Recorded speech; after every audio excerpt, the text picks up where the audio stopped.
Hi everyone, nice to see you again. Long time no stream, but I'm super happy to be back. And especially today because I'm here with John, who is going Perfect to, pronunciation. yes, thank you. He's going to give me a chess lesson. And all of you folks are invited to join us. So thank you so much for being here today, John. It's my pleasure, Solveig. I hope I did it right there as well. I spent some time studying your name. Yes. So mine is difficult, by the way, more difficult than yours. So it's a great pleasure to be here. I'm really looking forward to it for a couple of reasons. I mean, first of all, well, you were my guest on my podcast. You're a fellow chessable author, educator. There are so many common grounds between you and me. But even as we discussed in my podcast episode with you, you really spend a long time about thinking about best ways of teaching, pedagogy, and so on. So I think it's also perfect for the alignment, yeah, because I'm also thinking about the same issues when it comes to chess improvement. And you're a person never shy away from asking why questions. I think that's very important. So you're very welcome to ask me any kind of whys because that's the core philosophy of my channel anyway. So this way we can dive in to core principles of chess to also help other people because there are so many people that are shying away from asking those questions. So I'm really looking forward to our discussions. Yeah, that's number one that I'm really excited. Well, number two is that your openness for looking at your games, in public. I think that's a Mhm. very, very courageous thing that you do. So I'm very proud of you already as your coach, that you take the step, that you saw your plateau and you want to take action accordingly, right? So Yeah. that openness to even share your mistakes, your games with public, I think that's very, very brave and looking forward to our discussions as well on that ground. Yeah, Thank thank you you for so that. much. We got some questions. So we got a Yeah. question, how long is the lesson slash stream? And actually, we haven't decided on that. So I guess we're just gonna keep going. And when some of us gets tired, we will throw in the towel. Yeah, and I will never get tired. I can go like until 4 or 5 hours. So yeah, Solveig, you're in charge. You can stop me when it gets too much. yes. And Yes. also, we got a question, what is the subject of the lesson? So a little backstory. Um, Right now, I'm around 15, 1600 ELO, and I've actually been stuck on that for about a year. I haven't really seen any improvement, and the reason for that is that some part along the way I stopped studying. So I like to blame my job. that is my excuse, and also I'm a student, so I've had to balance my studies and my day job, and it takes a lot of cognitive energy. So what I found in the evenings, my brain was very tired, and I started Mm. falling into that speeches on the phone, don't think before you move kind of thing. And like when you do that, it's not so weird that you don't improve. So I just got into kind of a rut, really. And right now, I've been feeling a bit depressed with my chess life. So I'm having a little bit of a chess depression. So then I thought, okay, John, he is a chess coach. He is really great with the intermediate level players. And he's also a cognitive scientist. So if someone can help cure my chess depression, I guess it's John. So we're going to Oh, actually have a look at some of the games I played this week. These are rapid games, and the first games I played in many months that are actually rapid. And I've been trying to think before I move. And I've actually been playing that on the computer and not on a mobile phone. And yeah, I talked a little bit to you about it, John. That yeah. I realized when I started playing that first rapid game that I stopped visualizing. So my visualization skills are rusty. Mm-hmm. And you Mm-hmm. told me that this it's common that it feels rusty if you don't use it for a while, or yeah. That's extremely common. That's extremely common.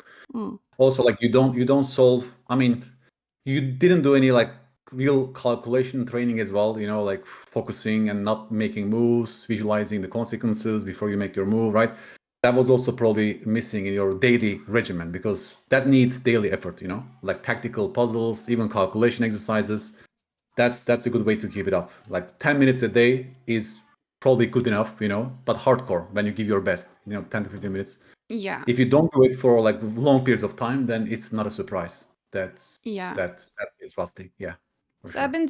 been doing a little bit of puzzles this past week in preparation, and then I did some rapid games. So okay, Yes. you told me I'm brave to showcase these games or what what I should call it in front of people, but Yeah. don't Yeah. Yeah. don't be afraid to hurt my feelings. I can take it, and I guess Right. the viewers will recognize some of my mistakes in their own Okay. You games. can talk about your chess crimes. You can give material to me for my next course and so on. Yeah, That's not. There's no shame on that. All yeah, right.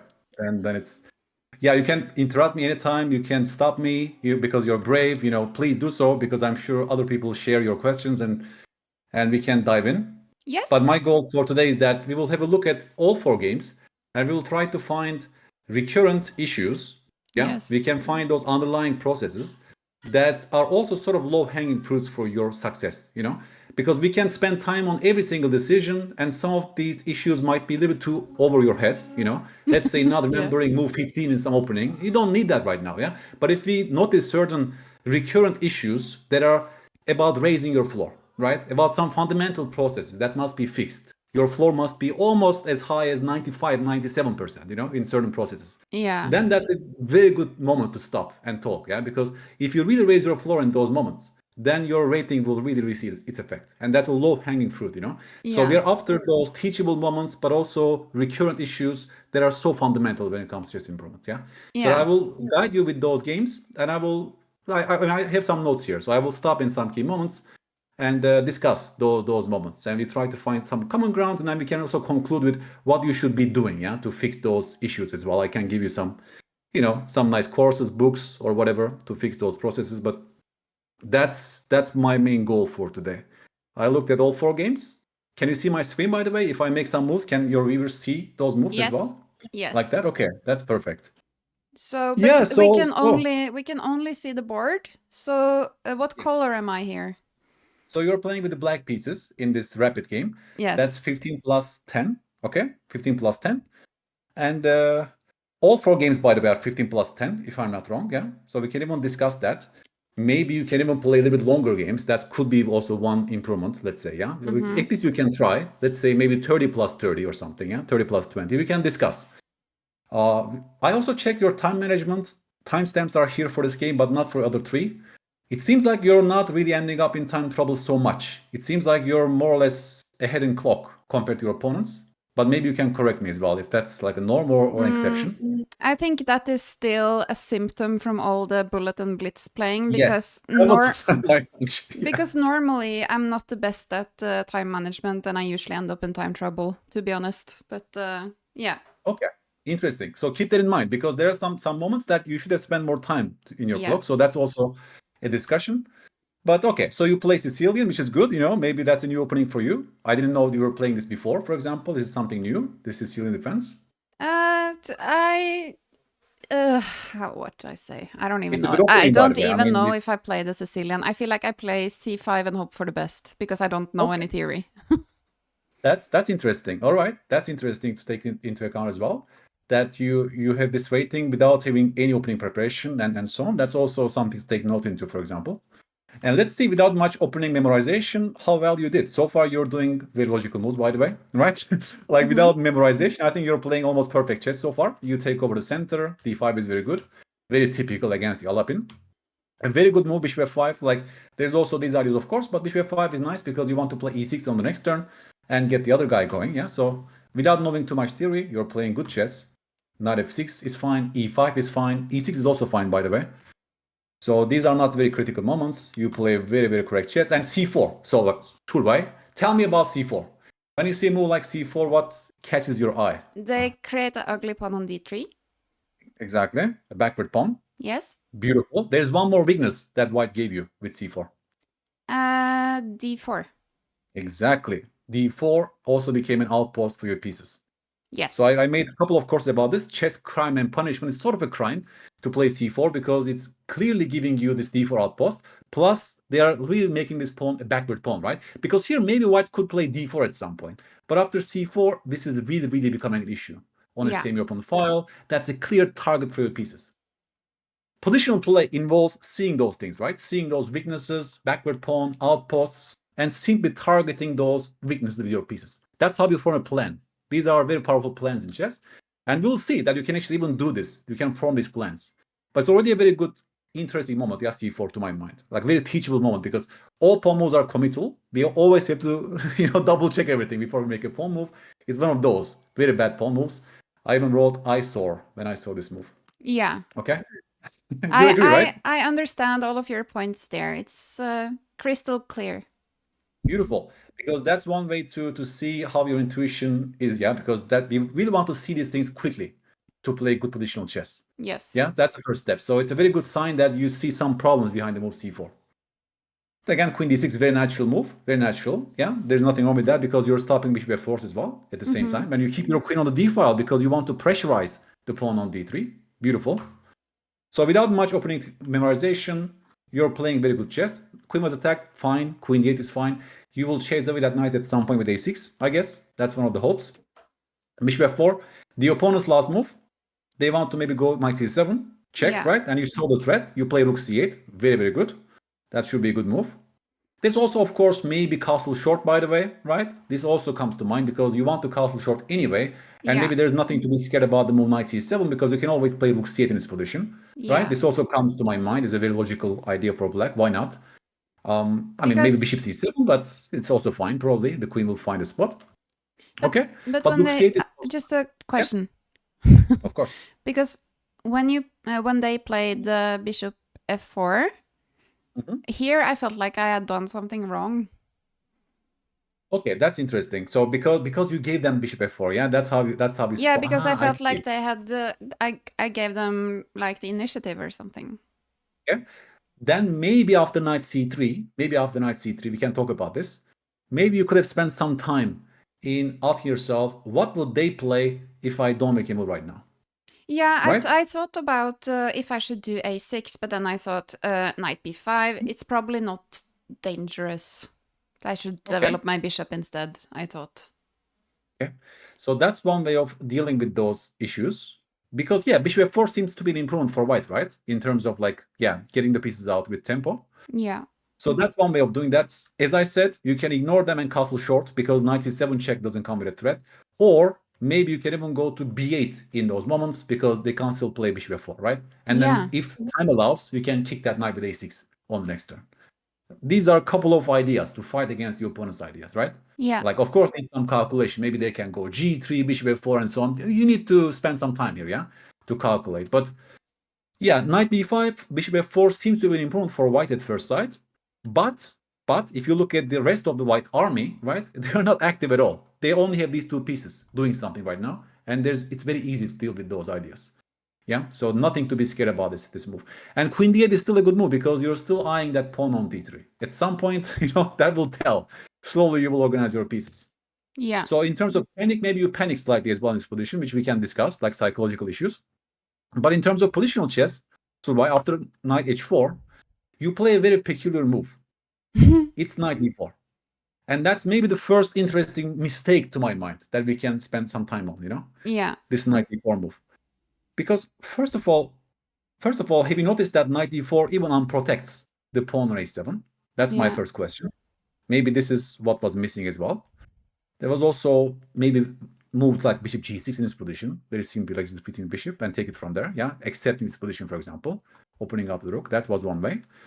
But you're jumping direct to d4, which is some sort of a mistake, right? Because not to mention that they can even take your knight on d4, you're also giving up the pawn on a7. So some sort of a basic process is just failing in this case. Because what you're allowing white is just takes, and they can take on a7 in this position. Tempo on the rook as well, and that knight will come back to b5, right? Like, just impossible to trap that piece in this position. Yeah. So some sort of a basic process went wrong here. I guess the drawback of your last move, right? I just created a blunder check course about this, by the way, yeah? What is my move no longer doing? What am I unprotecting if I make this move? That's one of those fundamental questions, of course, yeah? We tend to look at the bright side of our moves. Yeah, the knight is going to the outpost and so on, but what are you leaving behind if you make that move, for example? That could be a good question to ask yourself. Because keep an eye on this, because maybe this kind of things will repeat in the future, Just keep that in mind, because these are the positions that I'm talking about, floor raising positions. because I created a YouTube series about this. Maybe you know it. It's called Rating Climb. So what I did is that I sit down and looked at hundreds of games per each level, starting from 600 all the way to 1800 elochess.com. I looked at hundreds of games, maybe thousands of games, to see what kind of mistakes are happening and which order skills are developing in chess. Yeah, very broad strokes of what kind of things are going on. And maybe you can watch the video because that might speak to you right now. You Yeah. are 1500. And one of my conclusions for people at 1500, if they want to reach 1800, is that these kind of consistency issues are reducing at 1800. What separates 1800 from 1500 is their floor is based. They don't make such mistakes so much as prevalent around 1500. Yeah, you're still seeing those kind of mistakes, like basic process mistakes. You make a move, you lose a pawn, or you don't see the opponent's threat, for example. Yeah, so keep that Yeah. in mind because that's something that could be very, very helpful for you to raise your floor. Also, middle game understanding is developing slightly. Yeah, people also want to sometimes tie down certain plans, their openings, and so on. We can also discuss that later on. But this is the key. If you really, really improve on those processes, Solveig, it will really help you. So Because, yeah, can please, so question. I'm or this is not a justification, by the way. I just want to tell you what I was thinking Yes. because I didn't like knight takes f5 and e takes f5. I didn't like Mhm. because I felt like my pawns would be weird. And then also I didn't like bishop g6 because it would give my bishop pair and then also ruin the pawn chain in front of my king. And then I thought, okay, if Okay. they take my a pawn, I don't really care about my pawn. Oh, this was a pawn sacrifice. Okay, now you're talking. Now you're talking because I thought this was a blunder simply. But what you're telling me is that you actually saw this. You saw that you're losing the pawn on a7, and you went for this line voluntarily, intentionally. That makes it worse, right? No, but this is great feedback, yeah, because I didn't know that. To a coach, it looks like a blunder. To me, you just blundered a pawn for nothing, and the knight is just going back to b5, right? Yeah. With those threats again, you're wasting time as well, and so on, right? But Yeah. what you're telling me, it seems like you actually solve this and you actively go for this pawn sacrifice. Now we are talking about a whole different chess skill of evaluating the resulting position, understanding the value of a pawn in chess. Because Now we can there's discuss. this Yeah, is like this is one thing you need to know about me, and it is yeah. I don't care so much about my pawns. That's great. I try to change the mental models of so many of my students so they become less materialistic. It seems like you're already there, Yeah, like a active approach, dynamism, I and so should on. probably care about them a little bit more. I mean, it depends. I mean, it depends on what kind of a pawn you're losing after all, right? Like in this case, if you could justify this, like let's put it in the words, what exactly did you get from this pawn sacrifice? You know, like what did you get from this? If you I have to verbalize it, have the pawn structure I want on the king side. yes. You still have to That's give the up only bishop thing pair, I by the have. way. You still gave up the bishop pair, by the way. You were talking about bishop pair. That Yes. bishop is gone. Uh-huh. Yes. Right? There is less pressure on the weak pawn on d3, for example. Yes. Right? So I can also justify that this was not a useful pawn like sacrifice in this sense. I mean, but that's interesting because that's great feedback to me. It seems like it's not really about not seeing the pawn that is hanging, but actually going actively for these things, and let's say spicing things up. Because what I'm Yes. seeing is that you keep your knights on the board, which are definitely useful things when it comes to such clear outposts on the board, right? Maybe at some point, spoiler alert, by the way, this will happen later in the game. Maybe at some point your knight will become a hero on this outpost, right? Maybe you can shine over the bishop and so on. I So was I can, I was yeah, kind of well hoping that that weak pawn on d3 and I could get an outpost on d4. It doesn't matter so much that I don't have that a pawn because right. I yeah I I kind hear of you. I wanted hear to you. I kind of wanted to win before the end game anyway. Yeah. You But know? you know what Paul Keres said?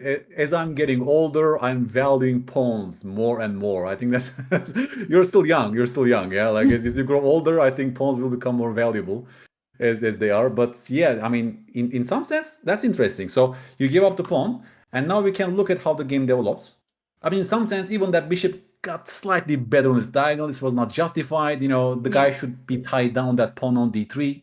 right? Now they have this unopposed bishop as well. You give up your light square bishop, and so on, right? Yeah. So to my mind, objectively, we shouldn't have much compensation for the pawn. But, chess is a difficult game, and now they will start making mistakes. Another very committed, by the way, Solveig, I always ask my students to describe their exchanges because I created a course about this on Chessable, the art of exchanging pieces. So when you offer an exchange like this, you must justify this to me. You must explain to me why you are doing this exchange. I did it because I didn't like the knight on an outpost, so I wanted to remove it, and then I was hoping maybe I could trade away the dark squared bishop later, and then I could have my knight on an outpost undisturbed.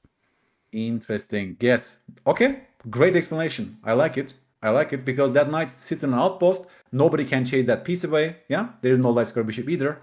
And your goal, if they allow it, is to keep the outpost on d4. Let's say something like this. Yes. And ultimately, if time allows, yeah, get this knight on d4. Maybe trade those dark square bishops too. Yes. So this knight will be untouchable on d4. Yes. Nice. I like this explanation because you're forming a plan. You have some idea in mind rather than just going for random piece trades. Okay, so we can discuss, of course, white could have prevented this idea, but I totally hear there is logical thinking about this move. So that's great. The game goes on. You take on b5, okay. Sort of improves their pawn structure in some sense, also activates their rook on the a file. But I guess you have a plan in mind. I like this move because you target that big pawn.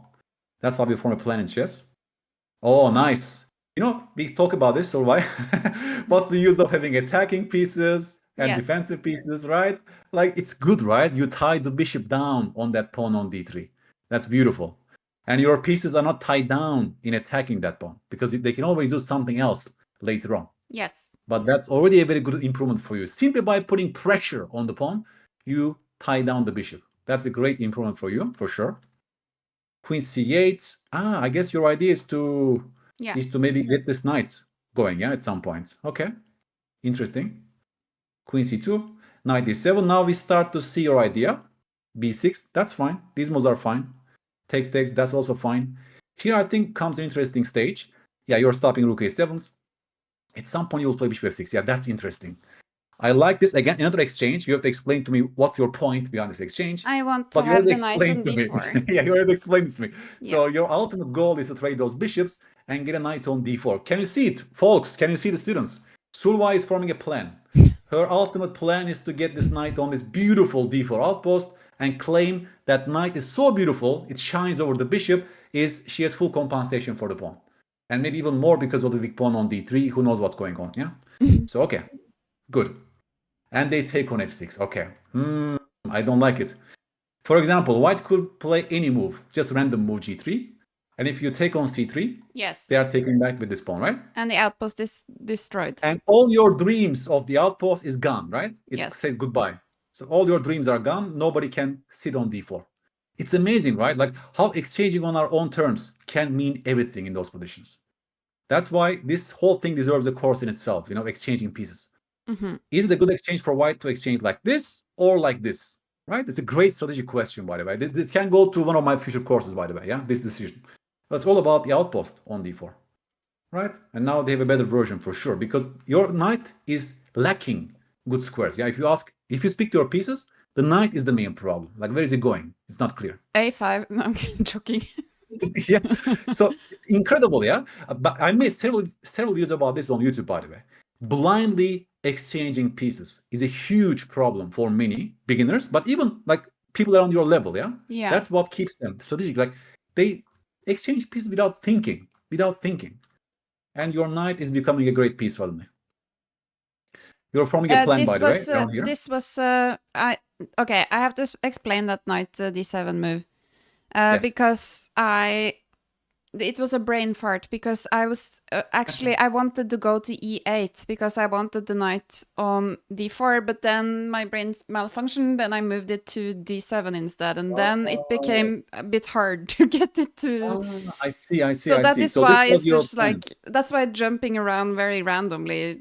It was I just brain farted.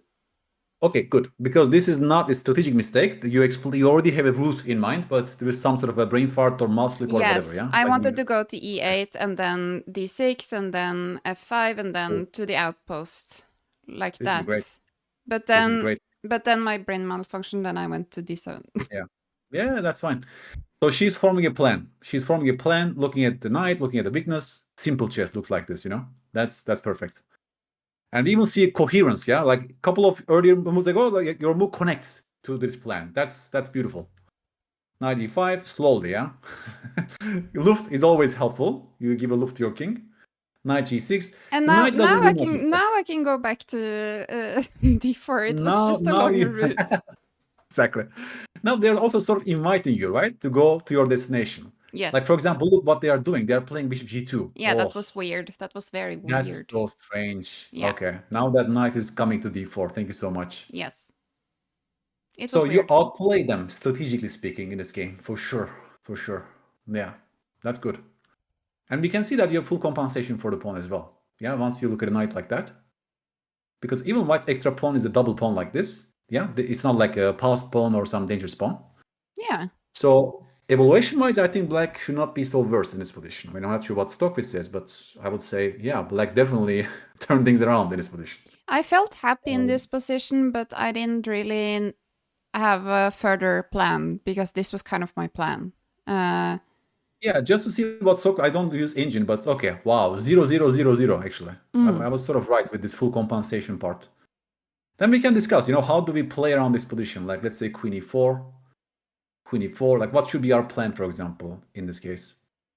You played queen a7, which is actually a very logical move because you take over the a file, and maybe you can slowly make these moves to target those weaknesses. Yeah, I thought This looks it very has. logical. I thought the plan has to be something targeting that b2 pawn or something, but it's also hard because their bishop is actually kind of strong and annoying. Yes. Covering that a8 square. That's right. That's right. The problem again, how does the rook join the game? Having said that, the rook is also not doing much in this position, so that's how probably they nullify each other. We have the king side pawn majority, let's say more pawns on the king side, but it's unrealistic that you can start ruling those guys. Yeah, it's risky. So it's probably. I mean, also white's main idea is queen b7, by the way, which they play, which is interesting because now, I mean, their claim is that they have an extra pawn after all, and they want to simplify. And if time allows, maybe they will get this rook to a6 or something to pressurize.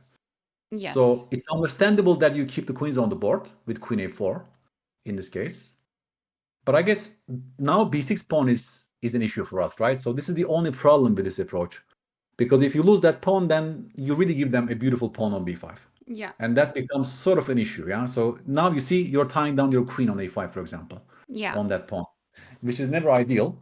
And of course, they are missing a beautiful move here as white, by the way. I think white says a very strong move in this position. Again, exchanging pieces. Queen a6 will be nice because you see they are disturbing the queen from defending that pawn. And if you ever take that queen, then exactly as you mentioned, look at the bishop.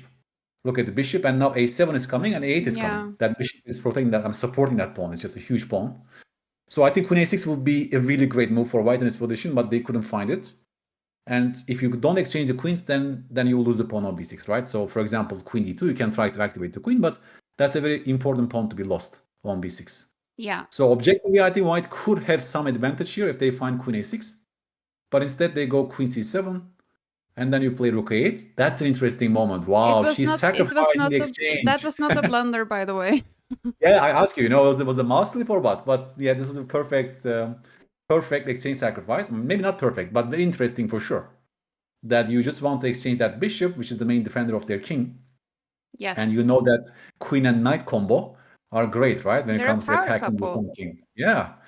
So again, it shows me that your understanding, your willingness to take those positions, and you don't shy away from giving material, which is a great asset. I mean, I have so many students that we are dealing to make them sacrifice more. I just thought, but I didn't really calculate it, John. I just thought it looked fun. Yeah. It looked fun. Also, like, what's the alternative, right? Like, do you want to go rook f8, for example? No. Right? Like, I mean, what are the alternatives in this position? Like, okay, maybe rook e8, but it doesn't look so active either.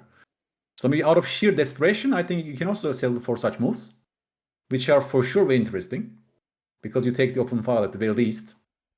And if they ever take that rook, I think you don't even need to spend so much time in calculating that line, I would say. You can trust your intuition in this position. Yeah. Because obviously you have an amazing knight on d4. I don't think this knight is worse than rook, by the way. I mean, if you just talk about the piece values, yeah? I Yeah. mean, the knight on d4 is an amazing piece. So now your queen becomes very active. And at the very least, right, you have these ideas, exactly as you played. Now queen a3 is coming on the next turn. Yes. It's so nice. I was kind It's of so happy nice. about that because it looks like you just move back, but it's coming with a threat. Yeah. Also, the queen c6 doesn't work because of this excellent knight. So the king has to now find a good spot, and they make a big mistake in this position. Yeah. I think the best move is already king g1, but you can always repeat. You can always repeat knight e2. Yeah. And just go back. Yeah. Beautiful, powerful duo, queen and knight. Yes. And now they make a big blunder. Yeah. So they go king e3 instead, if I'm not wrong. Yeah. And you play a very powerful move here, queen g2, bang. Right. The queen enters their camp. And now we really see the power of these two pieces. Yes. It's very good that your king is a Luft. There are no perpetuals, and yeah, I think it's easier to play for black. I think black is already so much better in this position. And knight f5 is nice. Go back and forth. And I guess you missed the move queen g1, right? Which was the winning move in this position. Right. This is beautiful. What's the main threat behind queen g1, if I ask you this way? Queen e1 and then queen takes e2. Exactly. Queen e1 is such a beautiful threat that they have no response. You know, I their couldn't queen is find inside it. area. Yeah. But it's interesting, right? Interesting pattern because you're playing with two pieces and their king is exposed and their queen is so far away from defense. And that's how this works for you. Again, like piece coordination and harmony, after all. Yes. Yeah. Do you have you go for repetition. Yeah. What is like the medicine for not finding that queen g1 move? Yeah, I mean, it's a good question, right? How do we get better in seeing these things in our games? That's a very good point. Because I guess the threat moves are the hardest, especially when it's like threat in two, you know? Yes. Kind of a quiet move, after all, right? Like, it's kind of a quiet move, yes. And it creates a huge threat, but doesn't come with a direct check. Yeah. I think it's about, again, maybe doing some calculation training, maybe looking at some master games, because master games are full of such, let's say, quiet decisions and so on. Do some guess the move training potentially can be helpful, you know. Exactly, because if you look at Puzzle Rush, you don't see such positions often, right? It's usually like bang, bang, bang, like check, check, check, do something, and the game is over. Yes. But here we're like, yeah, quiet move that is really devastating. It's very important. It's a beautiful calculation exercise, by the way, because it's very important that there are no perpetual checks for the opponents. You're searching for the best response for the opponent. You don't see one. The rook has some choices, but, you know, let's say rook d2, nothing changes. What am I talking about? The rook is pinned. The king has no moves. So once you come back to your senses, even the queen cannot control e1, for example, yeah? Like all these details matter, actually. Suddenly, it ends up that, okay, it's just completely disastrous position for white. Chat is also saying that pins are always nice to look at. So I guess that is one way I could have found it. But I think also in this position, I was a bit scared of getting checked on the back rank, and then some way the queen could maneuver back to the defense of the king or something. But all of these things are feelings, so I should probably have taken the time to calculate it. But I don't remember how much time I had here. So you have almost 2 minutes left. Okay. For me, I think that is very little. Yeah, I mean, this is a perfect calculation moment, and calculation requires time. It's exactly in those moments you need to spend the most time in your clock as well, you know? Yes. You cannot guess these positions. You have to calculate properly. Yes. So in some sense, okay, you didn't spend much time, of course, yeah, because you have just so little time. But that's the basic benefit, by the way, Solveig, of playing longer games, you know? Because imagine this game would be 90 plus 30 or even 30 plus 30, you know? You would have much more time in your disposal. Yeah, maybe I could find it then if I...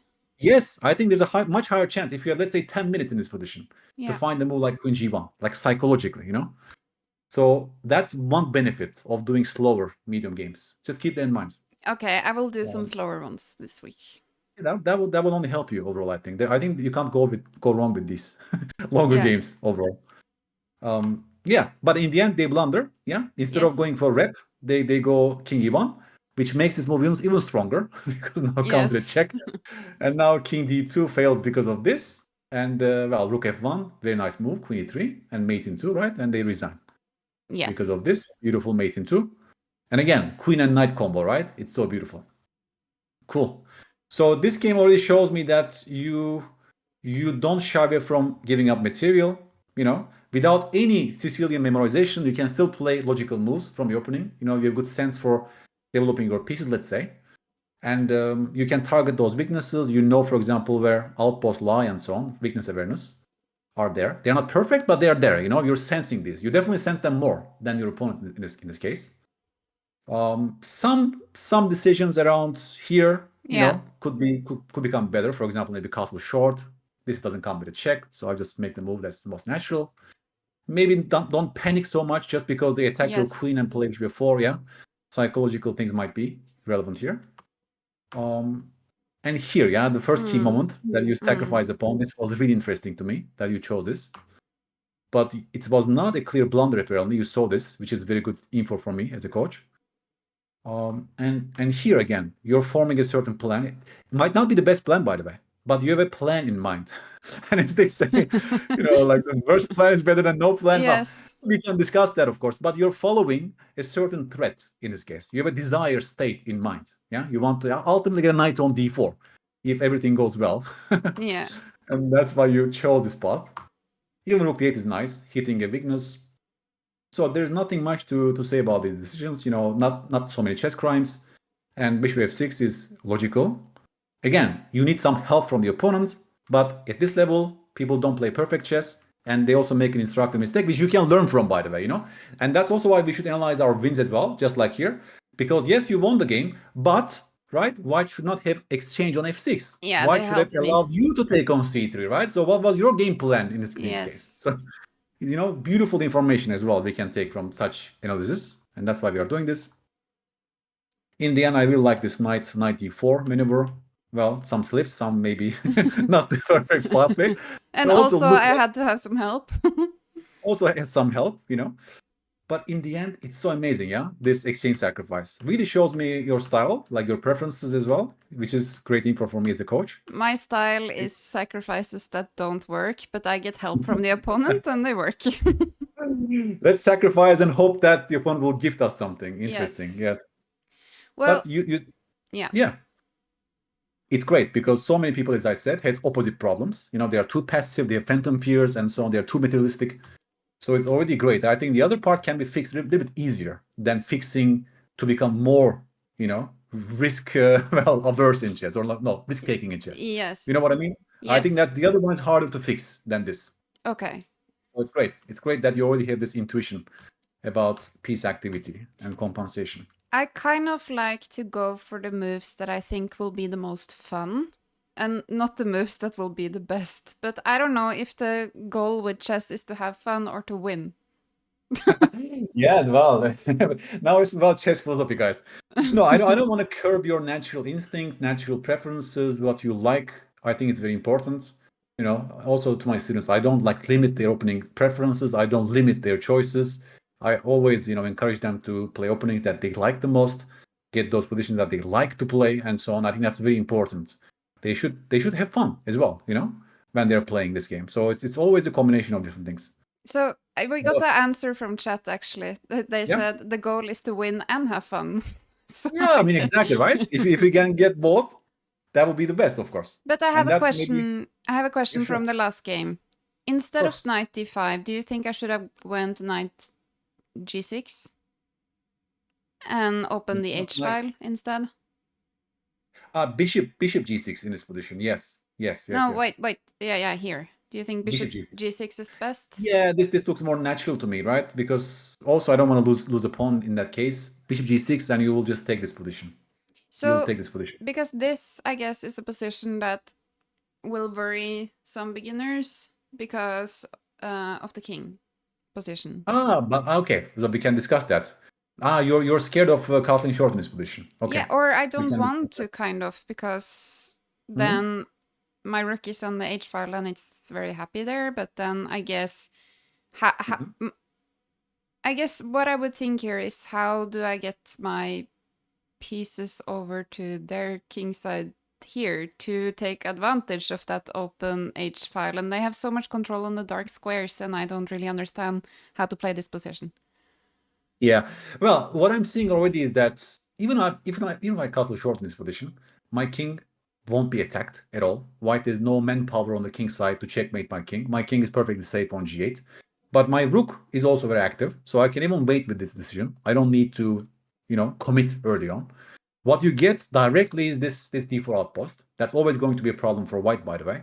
So you will just chase that knight, maybe get this knight to d4. Maybe, as you mentioned, right? You can still form the same plan. Kick the knight, play bishop d6, exchange those bishops. Also, the queen will eye that h2 pawn, and this knight will be beautiful on d4 later on. Yeah, you can still follow the same exact strategy as you played in the actual game, right? Just if you just make random moves, for example, this kick the knight, don't lose the pawn, play bishop d6, for example. I mean, just giving you a sample line, right?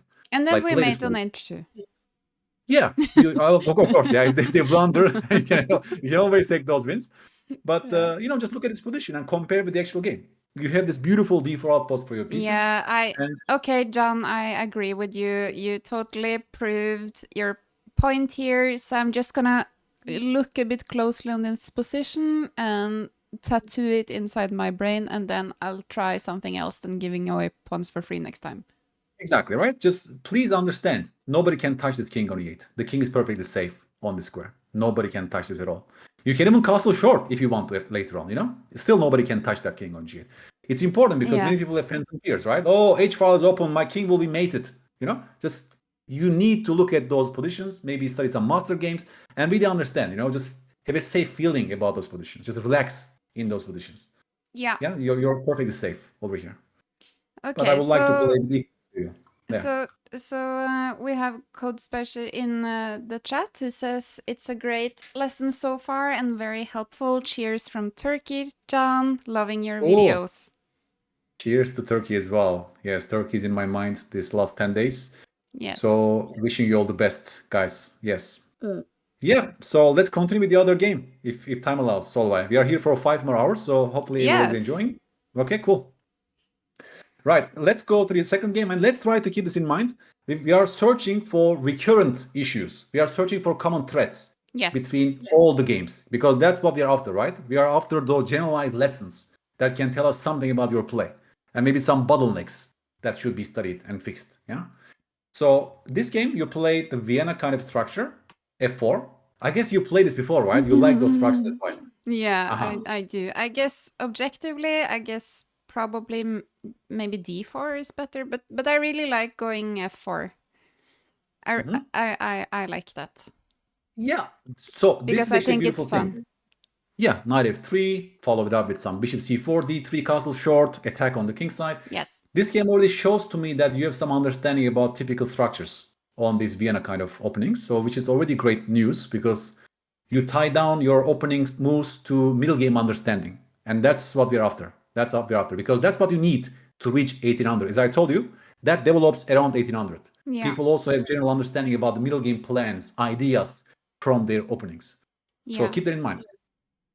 Keep that in mind. And that's a very, robust structure for white. It's solid, it's sound, it's practical. So also suits your style, to my mind, this approach of attacking chess. You go bishop b5, very natural, because you see, you want to form this pawn chain over here, but the bishop will be crying if you play d3. So you play the bishop out first, maybe exchange, and then play d3. Yes, and this also is the right play, yeah? one more thing. Usually when they play e6, I just give that white bishop because if I want to keep my bishop, I would like to have it on c4 and attack f7. Right. And there's nothing going on here. It's just a ball of pawn. So I can just give it for that knight instead. Cool. I think that's a good rule of thumb overall to follow because your bishop will be useless once you play d3 in this position. Yeah. So it's the best to go for this. And again, another exchange, I always ask why you trade the bishop for the knight, and you already gave me an answer. Yes. You already gave me an answer, and that's perfect. I just take it because sometimes in these positions they play like knight d4 or something, so I just take the Yes, but already this is a perfect moment that we should stop. They go bishop b7. Maybe your audience, students, what are you seeing? What should white play? Black's last move was bishop b7 in this position. Please tell me what should white play in this position? Oh, it's actually I can win a pawn. Yes. To my mind, that's a clear bottleneck. And this is something that you will fix to raise your chess floor. That's exactly what I mean by consistency issues. Once you reach 1800, these things are minimized so much. This kind of, let's say, not call this blunder, but a clear mistake, right? Yes. They are giving you a pawn for free, and you don't take it I don't, because you're so much fixated on your idea of trading that knight, right?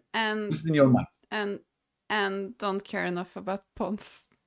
Don't care about pawns, but also maybe don't care so much about your opponent's last move. Yeah. I created a course about this, right? It's called My Opponent's Last Move. Yes. Half of that course is about seeing the opponent's threat behind their last move. Half of that course is punishing the drawbacks of the opponent's last move, just like here, right? Yes. The queen was guarding the pawn on d5.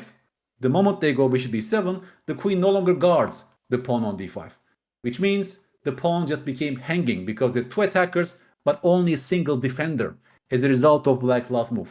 Oh, that's right? a really basic mistake. Extremely basic mistake, and this should be fixed first. You know, in terms of Yes. hierarchy of things, what should we be working on first? That's very important, I think, for chess Yeah. development. What's much more important skill that we should spend time on? It's this very skill, right? Imagine how much your chess will improve if you just once fix this process and reach almost perfection. Not perfection, but maybe 95% of the time you will see these things.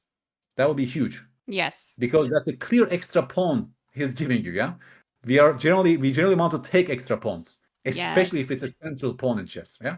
That's it. You take it from there. You win a pawn, you take it from there. Okay. You make it easier on yourself later on if you win such pawns. Yes. So when the opponent makes a move, create a habit. Always start with the question of what would they play if I don't make a move right now? That's a more important question because you identify the threat behind your opponent's last move.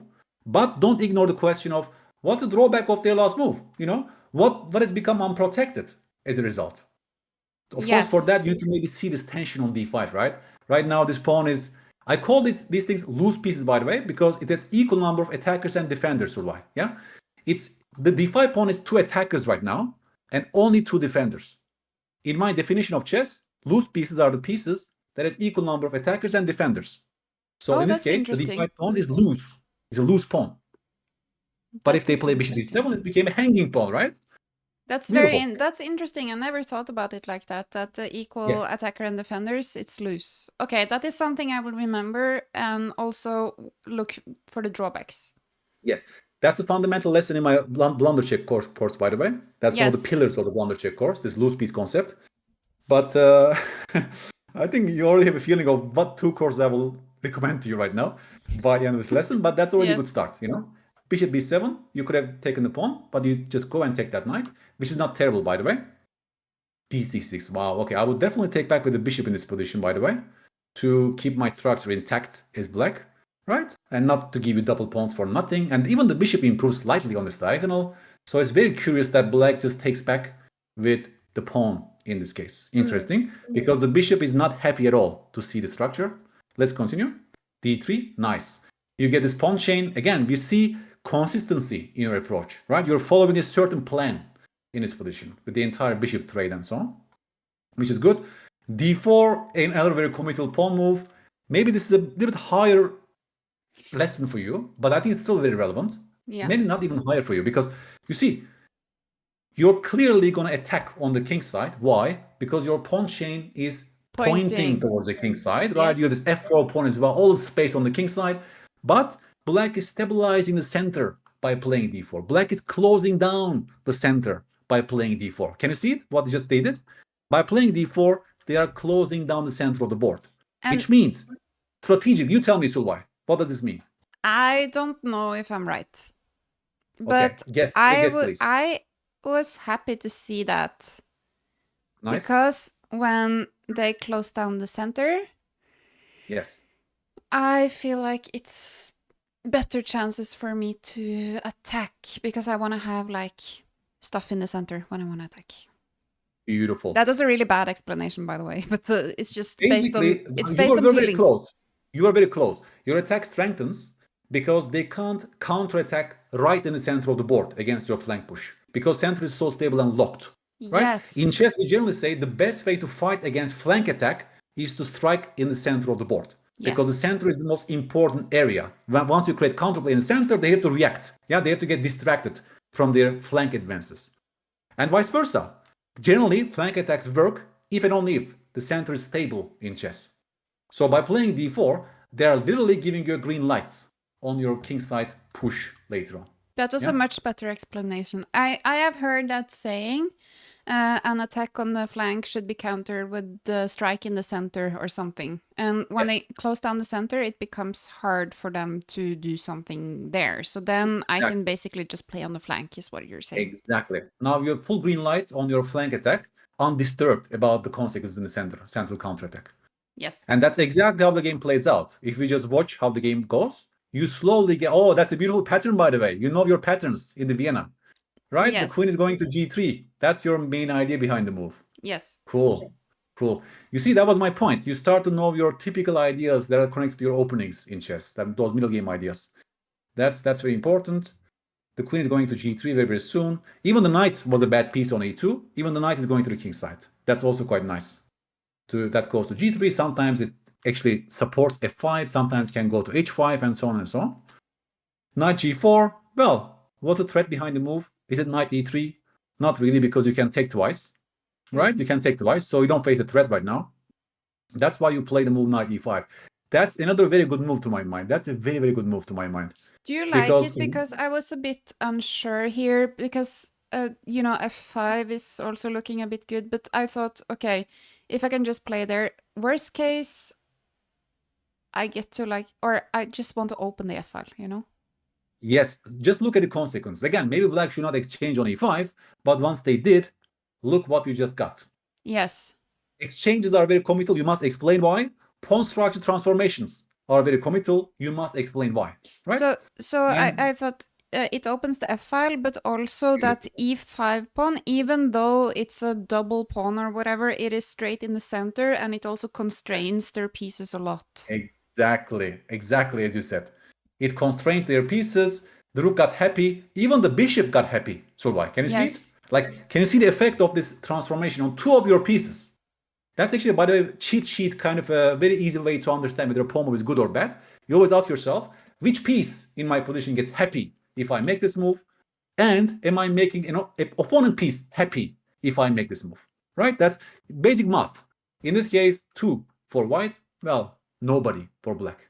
Yes. That's why this must be a very good transformation for you in terms of pawn structure. And even as you said, this pawn is not really weak. It's also difficult to attack and so on. I can even defend it later on with moves like this, if it comes down to it. And now even we see local spirit on the king side. Now like you have potentially 4 pieces going to the king side, and oh boy, they castle short. Do you know how happy I was to see that move? It was like castling into an attack, as we say. This is this is the feeling you have on your birthday when they castle here. Yeah, what a gift, right? What a gift. What a gift. What a beautiful gift. Yes. We talked about Phantom Fears in the last game, right? Your king was very safe, even though h file was open, because they could not attack your king. They have no manpower to attack your king there. But now they castle short, and despite the fact that the file is closed, the king is very unsafe, right, Solveig? Yeah. Because of those pieces storming on the king's side very, very soon. So white, of course, black should have seen this, right? Black should have seen this, and they should have refused to castle short. Like any move but castle short, more or less. But you're still better, of course, as white, given your piece activity. Maybe you can still play such moves to force a concession and so on and so on. Yeah. By the way, in those positions, there are also moves like b3, which is totally shutting down their only counterattack on the queen side with moves like c4. We can also come back to it at some point. Yeah. So if you come, because that's the only source of counterplay for black in the structure, some c4 to activate the bishop and so on, pawn sacrifice. If you play b3, multi-purpose, because even that rook is shut down, the bishop doesn't need to babysit the pawn on b2, and you also stop the move c4. Right? I love those multi-purpose moves. I even create a course about this. The art of multi-purpose moves in chess. Yes. Okay. Cool. So you go knight h5. Now you're going for a kill, yeah? That's your approach. Just caveman approach. Yes, the caveman approach. Go and checkmate. Yeah, the caveman approach. But that should work right now. It's not like, unforced attacking ideas, motifs. Just because I feel like attacking, I want to attack. As Jeremy Silman says, here the attack is justified because you have so many pieces on the king's side. Look at this. Beautiful. Queen g3, mate in one threat. It's very difficult for black to even parry this, because if they go g6, you can even take on f6 and so on and so on. The pawn is already pinned on g6, by the way. Rook f7, and now Solveig calculates a proper line, takes. Maybe your audience can Guess your next move. Okay, White to play. let's give them some seconds to say Yes, what to play please. here in this position, and then White to play and win. yeah, chat was saying castling is so automatic for some players. This hurts them sometimes. Chat was saying. Oh yeah, oh yeah. So we got because chess is a difficult yeah. game, you know, principles always clash. I want to safeguard my king. Let's castle, right? Not in this case, really. So we got Yep. suggestion knight takes f6. Okay. What else? Two people have guessed knight takes f6, and then we Okay. have rook takes f6. Interesting. Interesting.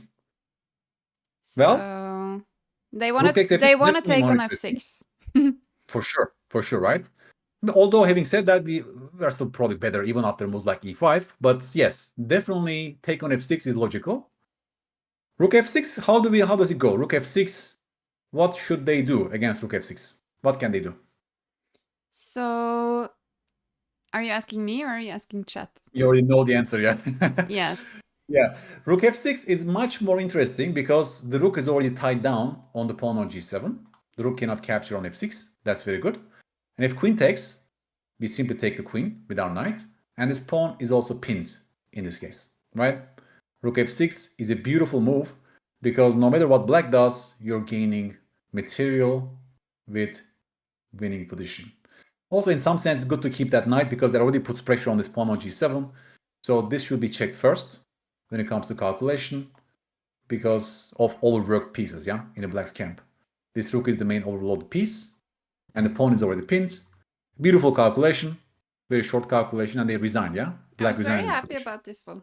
I felt really You should. smart for once. You should be very happy. I mean, in this game, everything went right. Like, also, you got your typical structure, which you know, like those Vienna structures. And there was a common thread from the opening until the very end, you know? Those games are very golden because it also shows that your ceiling, I mean, we see your ceiling, right? Your ceiling can be as high as this. And that should be the norm from now on. That should be maybe the ideal game that you Yeah. can also try to achieve from now on, yeah? I feel like my floor is pretty low. So that is the problem. That's why you need to put more work on the floor. Yeah. That was also my observation, Solveig, yeah? Because your ceiling is high, but your floor is low, which means you should put the most amount of work right now in raising your floor. Yes. Like this, right? They're giving you pawn on d5, you don't see it. So it's about floor raising exercises. It's about floor. Having said that, if you took on d5, yeah, this game will not play out the same way. That would be a whole different game. But now at least, show us your main idea with this exchange and the pawn chain. And as I said, we can even learn a lot from our wins. Just notice how playing d4 gave you green light on the king side. Black had no counterplay. The only counterplay was c4. By the way, I would have played c4 without thinking as black in this position. Like talking about those positional pawn sacrifices, ASAP I should have played c4. Just to disturb your central structure, get my bishop out, and so on and so on. Yeah. Because I know if I keep on waiting, you will crush me on the king side. Like all the future cards are there for you. So I would have played c4 early on as black. I'm sorry, And vice John. versa. It's just I hear a bit of a echo. So I don't know if it's possible to turn down the volume or something. Seems like it's Yes, I'm turning down your volume. yeah, Can you hear me it's now? better now. But okay, so but was castling wrong, or should I do something to prevent c4, or what do you think? Sometimes they play b3 early on in those positions, just to stop c4 altogether, because c4 is their only major way to disturb your central structure and activate their pieces. So But casting short is fine. Casting short is fine because against c4, I think you can even take on d4 in some moments. Maybe it doesn't work directly, but the moment it starts to work for black, it's wise to stop it altogether. Yeah. That also just keep that in mind because that's a very recurrent pawn structure that could be relevant for you at some point. No counterplay whatsoever. If they play a5, a4, by the way, you play a4 yourself. Look, you took away all pawn breaks from black. Nothing. No a4, no c4. Plus, you also gave them a target on a5. That pawn is a big pawn. Maybe I can target that later on with my pieces. Not to mention, Solveig, talking about positional chess. Can you see? Yes. Knight e2 to c4. Beautiful square for your knight is also created. Amazing position for white. Like, positionally speaking, white is crushing. White is much better pieces, much better pawn structure. Plus, white has chances on the king side in terms of an attack on the king side. Yes. Right? It's like amazing position plus compensation kind of a structure. Also Yes. easy to play for white, simply, you know. So if they allow you to enter those structures, take it. Okay. Take it and crush them. Yeah. But Of course, they should have taken back with the bishop, right? Like, you see, like yeah. we are getting gifts from our opponents in both Yes. games. They are giving us gifts, positional gifts, sometimes other chess crimes, and yet we are learning a lot from those mistakes by But- breaking it down to their core But John, and understanding. Yes. what did you think? Did you think about that knight? Was it knight e5? Your knight e5 move, you mean here? Yes. Yeah, I think it's a very logical move. You want to repel that knight, and you want to achieve that structure, which is in your favor. Because yeah, you think that is the right idea to take an open and not it's not f5 which is the idea here, because Yes, ultimately you're playing for a5 in terms of what your plan is. If all goes well, you're playing for a5, f5. Sometimes even e5 and knight e4s and so on comes to mind. Yeah, you want to gain more space on the king's side. Just start rolling those pawns. Also, f5 is good for your bishop activity and so on. but what would And you just push. play here? Would you play knight e5? Knight e5 is definitely a candidate. Definitely a candidate. Like because of I like that structure a lot as white. I see potential. But there's also maybe h3, slowly chase the knight away, you know, and then maybe play some other moves.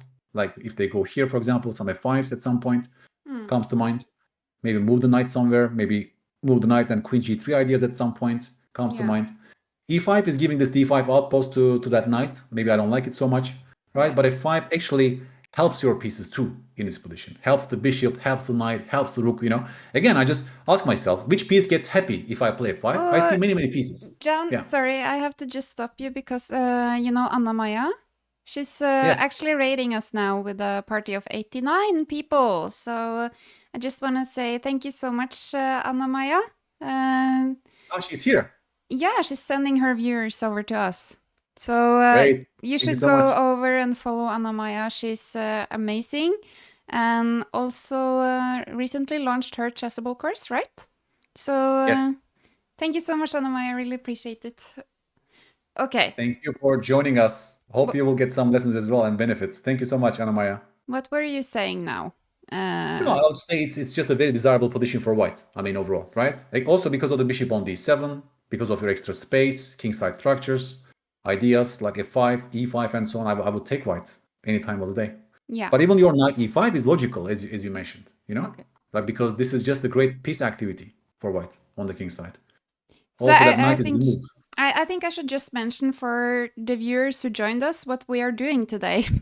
So Oh, yeah. I'll just do a quick recap. So what we're doing here today is actually John is helping me to analyze some of my games to try help me out of kind of a chess rut and a plateau, really. So I'm just putting my head on the chopping block today, and we're just viewing some of my games.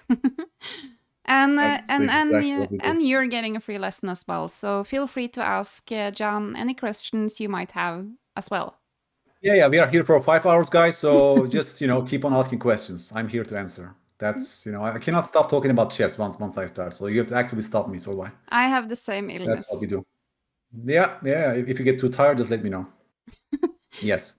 So these are the basic lessons from this. Again, just to show Anamaya's followers how you finished off the game. Beautiful, rook f6, and they resigned because if they take with the rook, then just checkmate. Otherwise, the pawn is pinned, and otherwise we just take the queen. So this game really showcased that you know patterns in your openings, these Vienna structures, and you can maneuver your pieces. But I also show you a couple of positional tricks in those positions, yeah? Just to keep that in mind.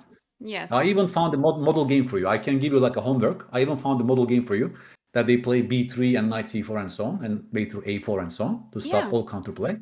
Yeah, you can even play positionally in those positions as white. That's my point. Sometimes. So yeah, this is just a feeling I have, but sometimes in this Grand Prix Vienna types of games, I feel like I have to hurry to attack them on the king side, because if I don't and start playing on the queen side, they're just going to kill me somehow. So I always feel like it's kind of a rush to get to their king.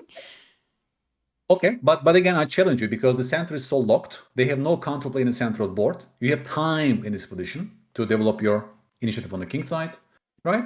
Even you can stop all kind of c4s by playing b3 yourself, as I mentioned. Even you can play b3, for example, like they make some moves. Okay, b3. You're just taking away all kind of ideas. Even a5. They want to go a4, fine. You go a4 yourself. Now you ask black, please show me counterplay in this position. What is your counterplay? Yeah. It's just no counterplay whatsoever, which means you have time, all the time in the world, to slowly build your attack and enjoy the position. Yeah. Right? That's how we understand. Now you form Yeah. connections, by the way. This also fights against phantom fears. Yes. Because look, they have no counterplay on the center, also on the quick side. It's beautiful. Yes. It's beautiful, yeah? That's how you smell the board. That's how you read the board properly. Okay, I get And your that's point. how we form connections. Yeah. So, but it's good. It's a very good, practical structure for white. This pawn chain and how it operates. So So keep on playing it. Chat is saying that was beautiful pawn play by you. Amazing. I love those structures as white as well, Yeah, beautiful outposts and even positional ideas. And yeah, you see, I don't curb your desires when it comes to choosing some certain openings. Like you like to attack, you like to get those positions, fine. Go and take those positions. I don't want to force you to play London, for example. Yeah, like okay, you like those positions, great, play, and we can find some model games that speak to those positions and make you a stronger player. But I guess one of the things I am, not struggling with a bit, but I told you I feel a little bit like a one-trick pony.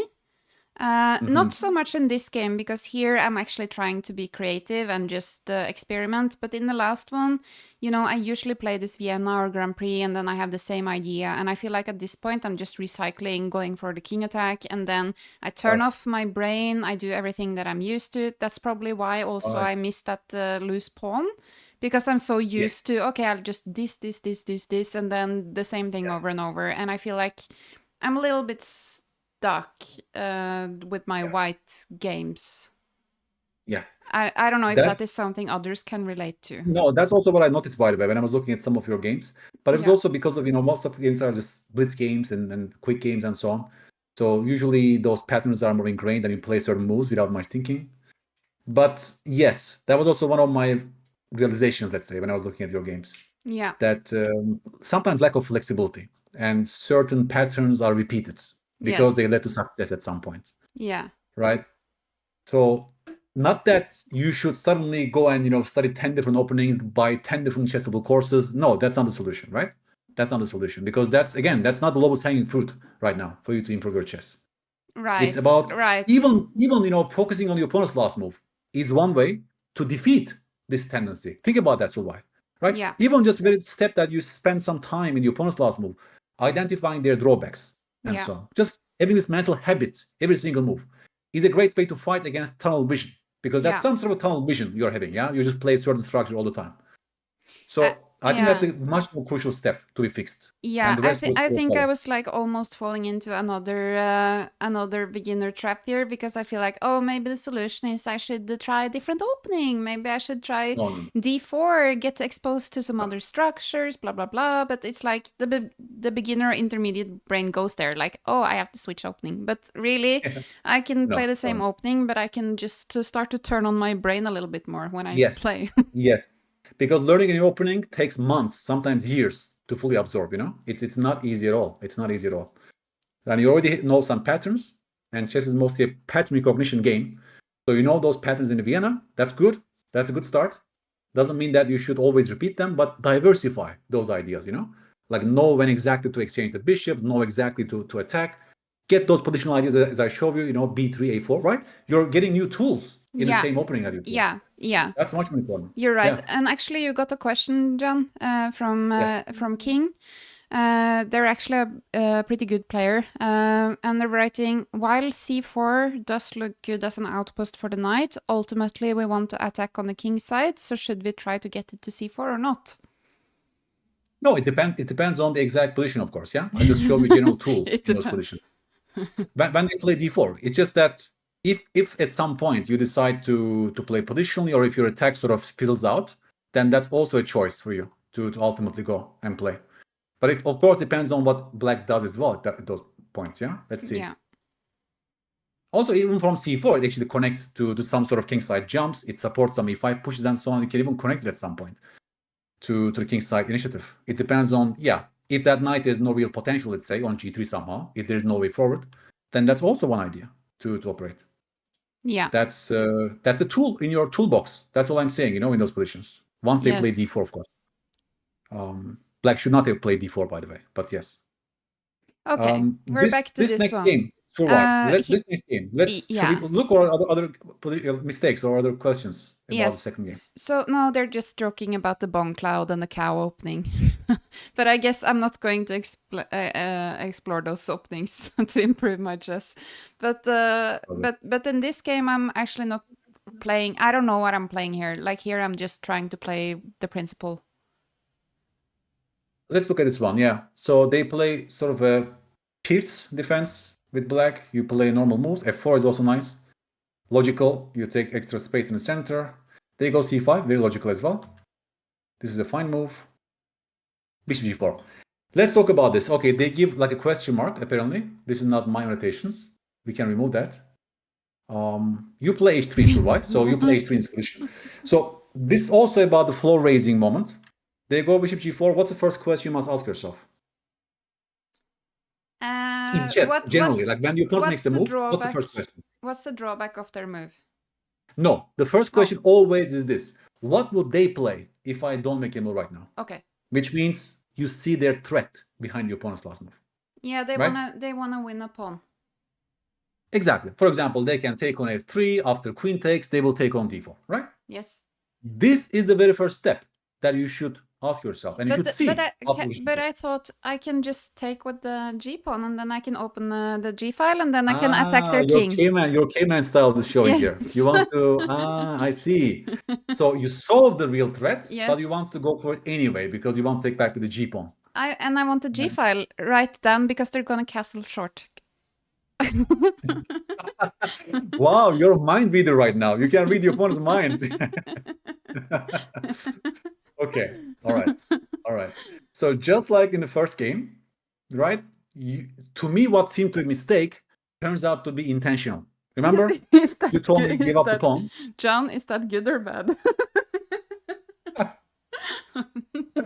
Maybe it's good, maybe it's bad. But at least I'm convinced right now, I'm happy that you actually saw this idea of black and they still want to go for it. And you don't want to recapture the queen, right? This is intentional, so to speak. Yes. Well, it turns out to be a good move for you ultimately. But even here, right? Like purely from chess evaluation wise, definitely double-edged decision, but interesting for sure. Because I can also see some good sides about this recapture, your center stabilize, and ultimately you can have even f5 ideas later on, to open up lines on the king side. So I'm not saying it's terrible. But I'm already happy that you saw their idea behind bishop g4 and you went for it. Otherwise, that will be a clear, please survive, raise your floor and see their threat kind of a moment. Yeah. If you told me like this, for example, I played h3 and only here I noticed that if I take back with the queen, they will take on d4. No. Then that's a huge mistake, right? Then that will be a real process mistake that you should have spent some time to fix. No, I wanted it, but do you have an alternative that's better? Well, we can discuss.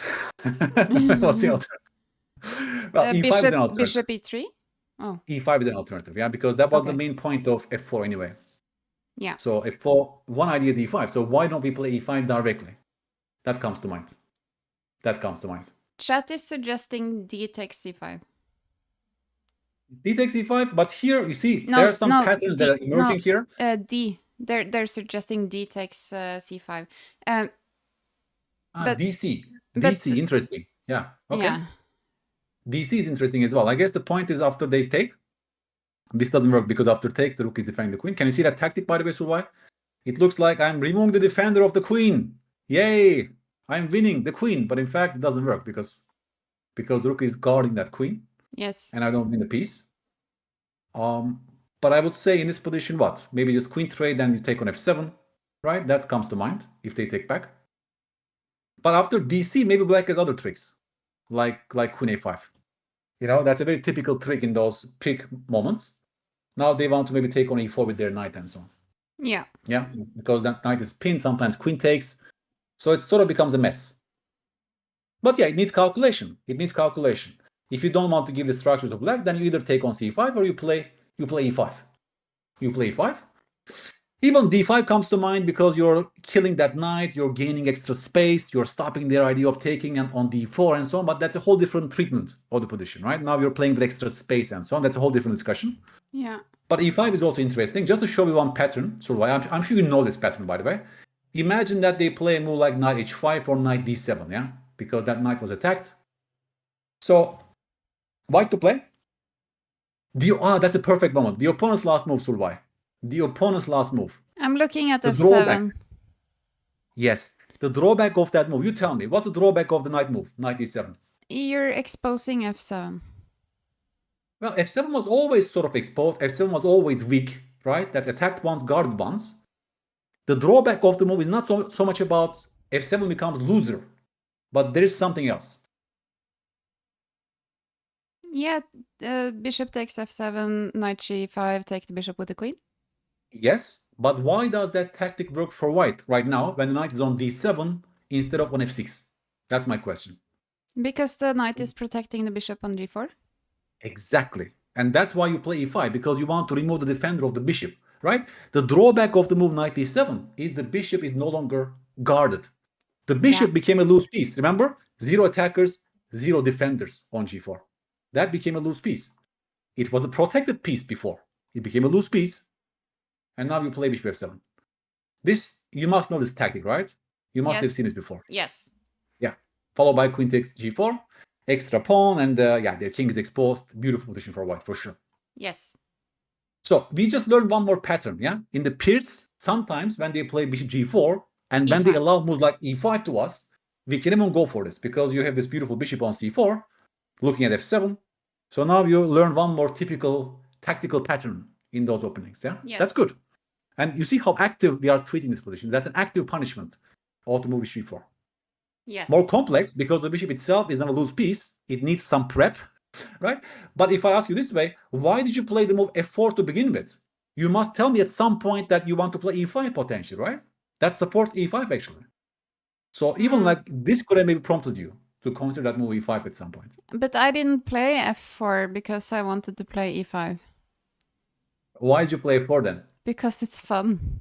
Because it's fun, because you're used to playing f4, right? It's like typical ideas, like in Vienna, right? It's good to place a pawn on f4. Right. Yes. What I keep on making videos about this on YouTube. Know the whys behind the moves, right? Know the whys behind the moves. Always connect to the why question. Yeah, but because it's fun is not acceptable answer. Oh, it's fun. It's fun. I mean, it's fun to play. It's fun to play those structures. It's also acceptable, yes. But now you deepen your knowledge a little bit, yeah? Yes. Like one ply deeper, sort of. You gain one more tool in your toolbox. You only need 300,000 tools, or in other words, chess chunks, to become a grandmaster. So we learned maybe 5 or 6 today so far. After maybe how many sessions you can become a grandmaster? How did you 3,000? 300,000 approximations. You can only approximate. 300,000. There's no clear number. Around 300,000 chunks you must learn. You must store in your long-term memories. Wow. To become a GM, let's say. Right? It's just one chunk, by the way. Like those GMs know those chunks. They see those chunks. They learned them before, so it becomes easier for them to notice these chunks. Okay. Once they're allowed, right? I will tattoo e4 inside my eyelids as well. Yeah. Yes. Maybe I'll anyway, remember. So you go h3, and we get this interesting transformation, which you actively went for. Takes. The queen is sort of exposed, but they can't exploit that. That's a centralized piece. Of course, you get tempo like knight c6, queen 3. This is not my annotations, by the way. You see some dubious marks or whatever. I mean, I didn't put them. I think it's it's because I exported it from the PGN. Right, I didn't do the clean PGN. Yes. Queen a5. Again, what's your opponent's threat? Are we facing a threat right now? Is it like knight takes e4? You should be double checking these things. Yeah. Why they play the move? There is no clear threat as far as I can see. So you play bishop b2. Okay. I guess you prep castle long. That's your idea, of course. Yeah. Knight b4, castle long. Bishop b3, of course, because otherwise you will lose this. Yes. Bishop b3 is a good move. Queen c5. Should we trade the queens, or should we keep the queens on the board? What do you say? No. What do you say? Always interesting. I feel like my pawn structure is better for attacking and not for endgame. I like it. I like this explanation, actually. You look at the pawn structure, you say, hey, double pawns. If I go to Yeah. an endgame, then they can punish me. So keep the queens on the board. Yeah. I like that. I like that. I don't challenge that so much. The only advantage of taking as well is that, this e5 becomes strengthened at some point. So you see, because it was more difficult to play e5 in those positions, but in this new transformation, e5 becomes easier to play, and maybe some a3, knight d5 jumps, and so on, right? But that even this needs some proper evaluation, I would say. It's not Yeah. that so easy to understand. So queen e2 is what you chose, and yeah, you castle long on the next turn. Wow, they castle short, and I think we'll see a very sharp position right now. Yes, kings castle opposite flanks. I made tons of videos about these structures. Very interesting, super sharp. It will be pawn storm or some sort of a very active approach, right? That's what we'll see very soon. And you're trusting your piece activity. Maybe at some point moves like f5, rook g1, and so on. I guess that's what you're seeing, right? I don't To know if justify this for I one. don't know if I should, but I feel very happy and confident in this position. And Yeah. yeah, but I don't know Good. if I'm delusional. No, it's not delusional. I think there's still some points to it if you look at the big picture, right? Like delusional. No. It's the bishop is on the king side, and I see some potential, even like rook g1, rook g5. The queen is sort of clumsy, although she's also stopping h4, h5. That's the main function of the queen. But I'm seeing it's a very instructive and interesting middle game position. Chances for both sides, for sure. They go a5, some a4 ideas potentially. You chase that knight. You're potentially giving yourself a hook pawn on a3. That's the major drawback of this move. Yeah. But I guess you also want to fight against d5 and just chase that annoying knight on b4. Yes. So it's not a terrible move. Yeah, it's not a terrible move. They go a4, pawn sacrifice in some sense. You don't accept the pawn sacrifice. I like this one as well, Solveig. Bishop c4. Good move. Good move. You don't give them any activity on the a file. This is actually the best move. I checked this. You play the best move according to the engine as well in this moment. Again, I you're can not manage to do materialistic. it I like it. sometimes, but not so often. I guess, engine says if you take the pawn at a4, then there's a beautiful shot for black. It's an engine-like shot. Boom! Knight takes e4. Look at this. Look at this. Well, if I ask you, have you seen knight takes e4? You'll say no, right? I actually looked at that move, but I don't know if I did it here. But Yeah, that's a I did beautiful see move, it at by the way. some point. Beautiful move. The point is that, if you take with the knight, then the bishop is loose. Yeah, and it doesn't even end there. You need to see a takes b4s and so on. It's just a line. Yeah. And if you take on e4, then this is a beautiful reaction. Well, now the queens are looking at each other. You just created a loose queen, by the way, on e2. That's a loose piece. And they are removing the guard or loose piece by this beautiful move knight a2 check. Can you see it? It's so annoying right now. Yeah. This knight a2 check. If you take with the knight, then the queen is lost. If you Yeah. go to b1, then they will take the knight with check, followed by takes. Yeah. And if you go to d2, they remove the guard with a check on c3 with the bishop. Yeah. Can you see? Yeah. Amazing. I can't expect you to see all this, by the way, before playing a4. That will be asking too much from you, Yeah. Like, we have a certain level, we have a certain ceiling in chess, so it's fine. You still intuitively play the move. That's interesting. You intuitively choose the best move in this case. I'm You gonna felt tell you. something, I'm right? gonna tell you why. Okay. Yeah. So I did see there could be some potential dangers if that file was opened. I also did see that knight takes e4 could be a thing at some point. I didn't see all that, but I was very I was very occupied with wanting to play rook to d5 at some point. So that was kind of the thing I was focused on. So I just wanted to Yes. keep my bishop and then get him to move his knight back. Yes. Again, you're following a certain plan. Just like in last 3 games we looked at, yeah? You're following a certain thread of thinking. But maybe that's, let's say, not the most ideal plan, and we can discuss that. Maybe you could be more flexible, right? Like it's about flexibility as well, as we discussed. Maybe you're too much tunneling on a certain idea. Maybe that's also something that we should discuss. But at least there's some logical chain of thinking going on here. That you play knight d5, for example. And after takes, your rook activates. And I guess your main point is that that queen is sort of like a trappable piece on h4, right? That's your major point.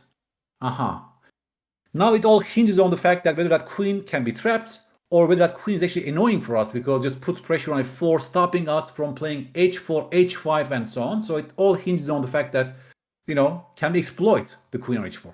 Yes. Until black can create something maybe on the queen side, yeah, with some other moves. Although even b5 is difficult to achieve for black, b5, b4 break, because you control that square.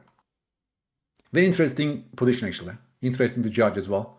I'm not sure what the engine is saying. I can just check. Okay, +1 it says. Not like a big deal. Not like a winning advantage for white. But objectively, white is, let's say, +1 around here. Yeah. You play rook g5. That's interesting. That's interesting as well. Rook g5.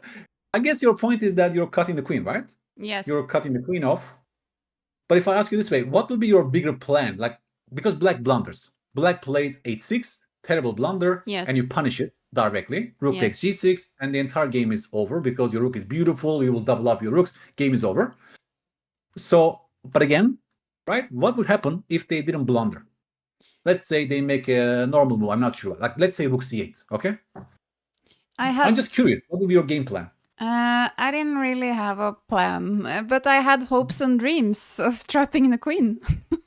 Hopes and dreams that the opponent blunders, right? Yes. That's a good hope. Okay, all right. I don't know, Well, maybe just some queen f1, rook g1, rook g4, I don't know, something. interesting. Yeah, okay, interesting. So you just first guard the pawn and then play rook g1 and rook g4, and the queen is trapped. And if she goes But back maybe to queen h6 is the only h4, square. maybe I can do some f5. I was like thinking about these things. Potentially some f5 as well. I think that's one of the ideas behind those moves. Yeah, I think I can definitely see some moves for white that we can improve. Chat is saying rook g4, but I guess then they can, I don't know, get away Queen f6 on probably, f6. yeah? The queen wants to go to f6 anyway. Yeah. The queen wants to survive on f6 and come back to life. Yes. So you want to keep the queen on h4. The problem is then how are you going to open up lines for your rooks on the king side? Because he's also blocking h4, h5. I guess f5 is a thought, right?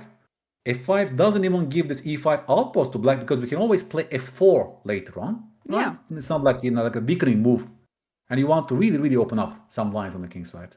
Okay, maybe f5 is actually a very, very strong idea for white. But what do you think about what I said? Is it completely idiotic? The queen f1, rook g1, rook g4?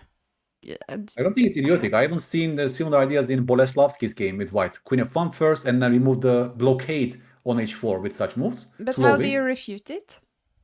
I'm not sure. Queen f1.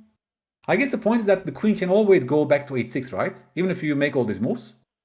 Yeah. The queen is sort of escaping to h6. Maybe bishop f6, queen h6, whatever, queen g7. Maybe the queen is finding a pathway to escape. Yeah, but if you allow. Oh, yeah, okay. Yeah, I thought, yeah, okay.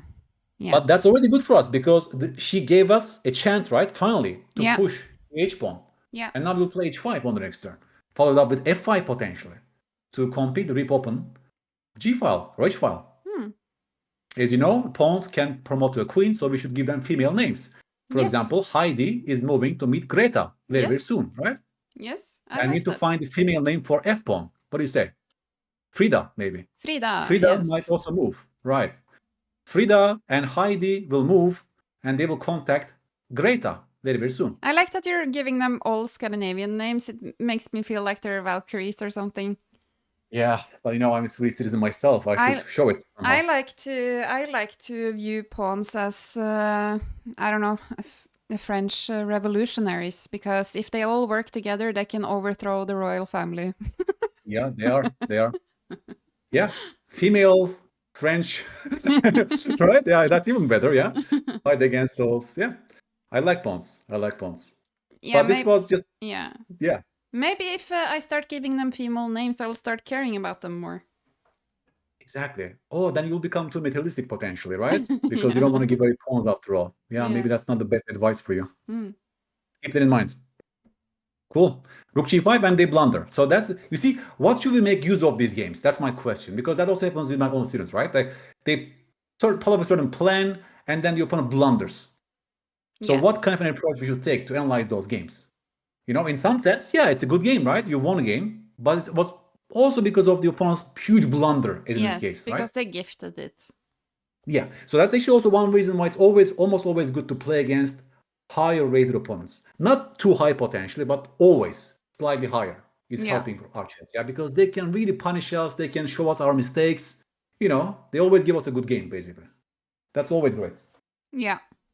But it's good. They blunder and you punish them, because that would be terrible not to see. The pawn was hanging now, and you can punish those mistakes. That's great. One more interesting moment here. You attack the queen. Okay, that's fine. Oh, nice. The opponent's last move, right? Yeah. You see queen b2 idea. Beautiful. You stop it. c3 is nice. Knight a5, rook g1, doubling on the g file. Beautiful, nice. Bishop h8. Okay. The opponent's last move, Solveig. Let's do this exercise. The opponent's last move, the drawback of the move, please. There is one clear drawback to the move bishop h8. What are you seeing?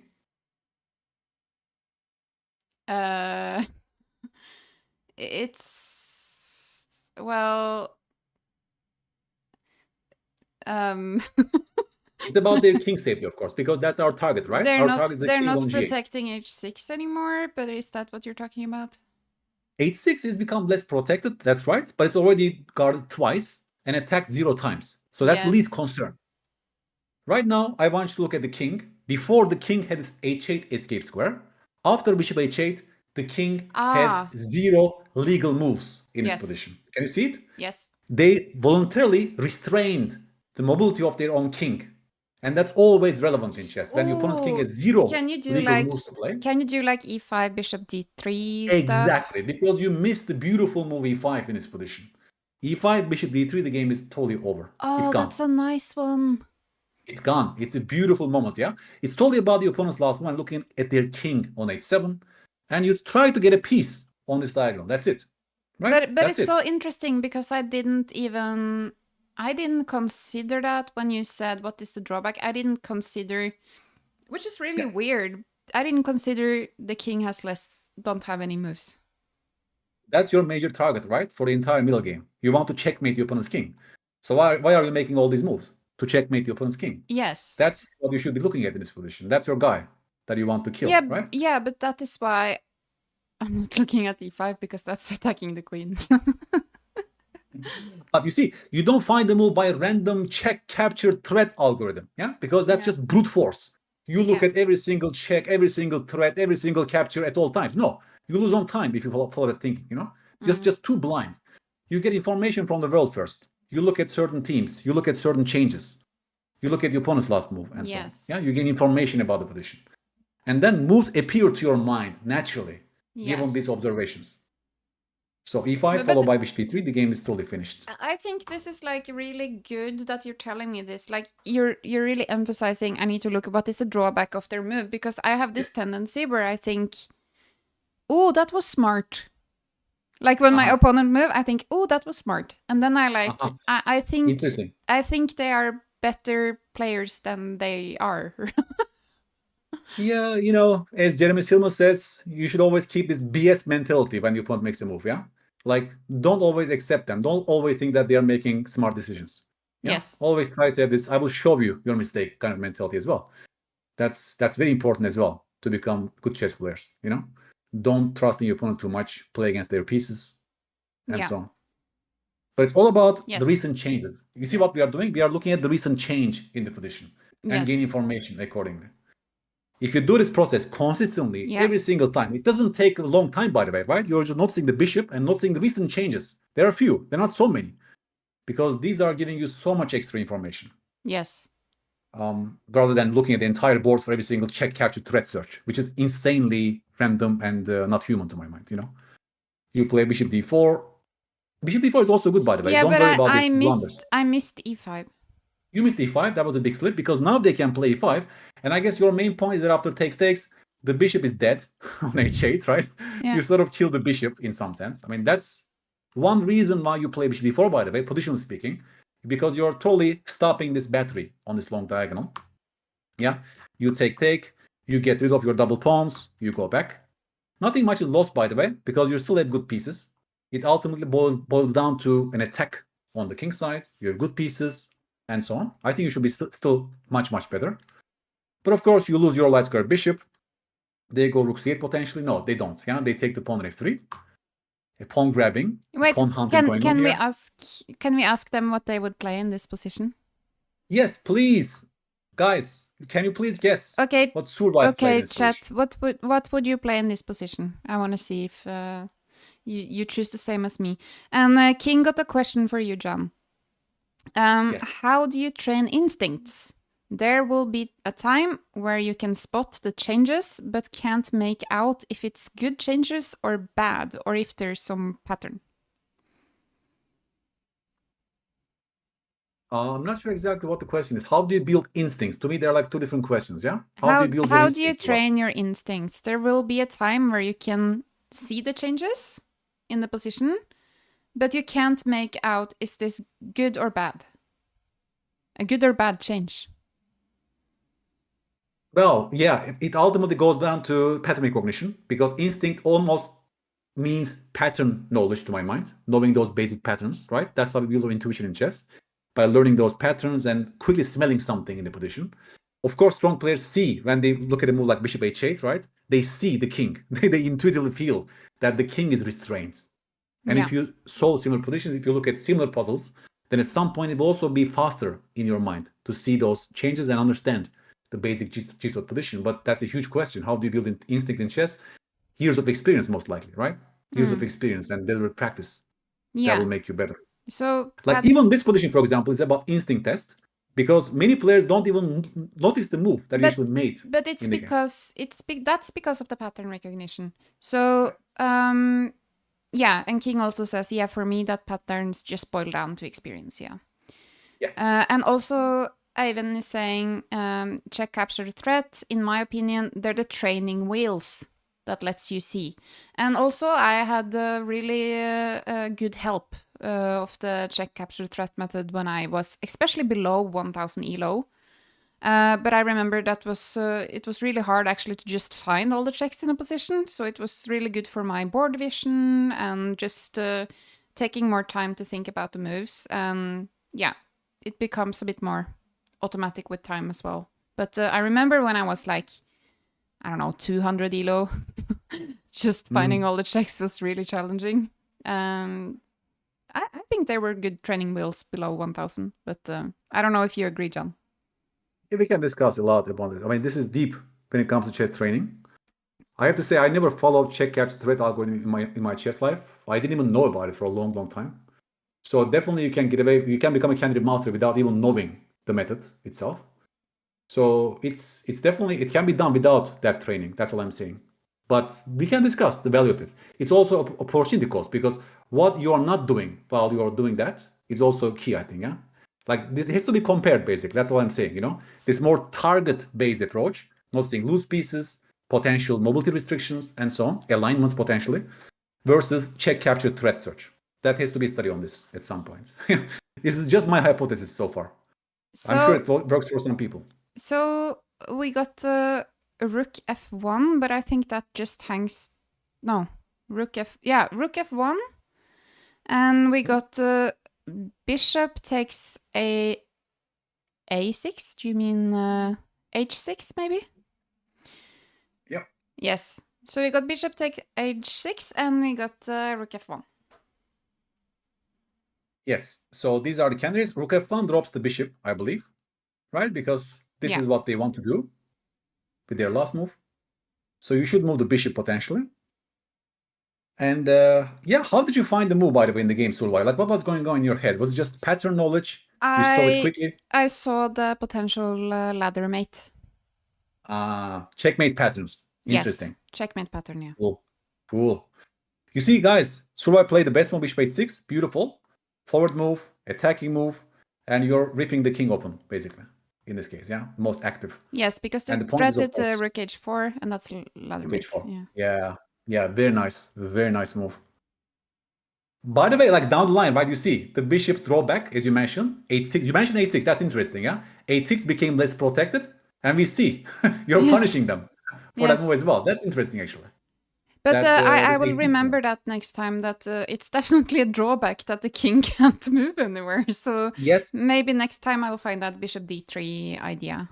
that's always relevant. Yeah. Like, that's beautiful sign, right? Whenever the opponent king has zero legal moves in the position, that's a huge information that should shape all of your candidate moves, right? More or less. Like Yeah. you should look at everything that can punish that potentially. Like cannot be a more clear sign. And that's a very concrete sign. Like you just count the legal moves for the king. 0. Right? But also even this you can discuss. The drawback of the queen leaving f6 is h6 became a loose pawn, right? Because now h6 attacked once and guarded only once by the king. Here, h6 was protected before the queen moved.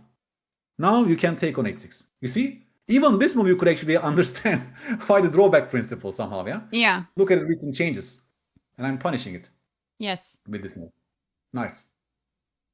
And now they resigned or what? Okay. You won the exchange as well. Cool. Queen e3 check. The king is safe. Okay, the queen goes back and forth, and now they resign, of course. Cool. Mate. Yes. Cool. Nice game. I mean, at least you're following a certain thread. Again, we are seeing some sort of plan that is followed in the middle game. But, even here, you choose a path and but went are for you it directly. Are you mad I played h3 here and wanted to go for this? I'm not mad. Again, it's an evaluation issue, right? What we need to figure out right now is whether this is a calculation mistake, raising the floor mistake, basic process error mistake, or is an evaluation mistake in quotation marks. It's if it's a mistake. It's probably I think positional evaluation mistake. And Yes. again, my reasoning was I think this looks fun. Well, I can't call this a chess crime, by the way, because you don't lose a bishop for nothing. I see some imbalances that can also favor you, as you mentioned, right? Yeah. Beautiful central control, f5 potential, g-file potential. Yes, it's not like a terrible idea for white. And you actually went for it, which is fine, respectable. Again, this is not something that I can criticize you because that's your style. And I have nothing to say when it comes to preferences of what kind of middle games you want to get in chess that suits your style. Because that's very important as well, to give freedom to my students when it comes to stylistic choices.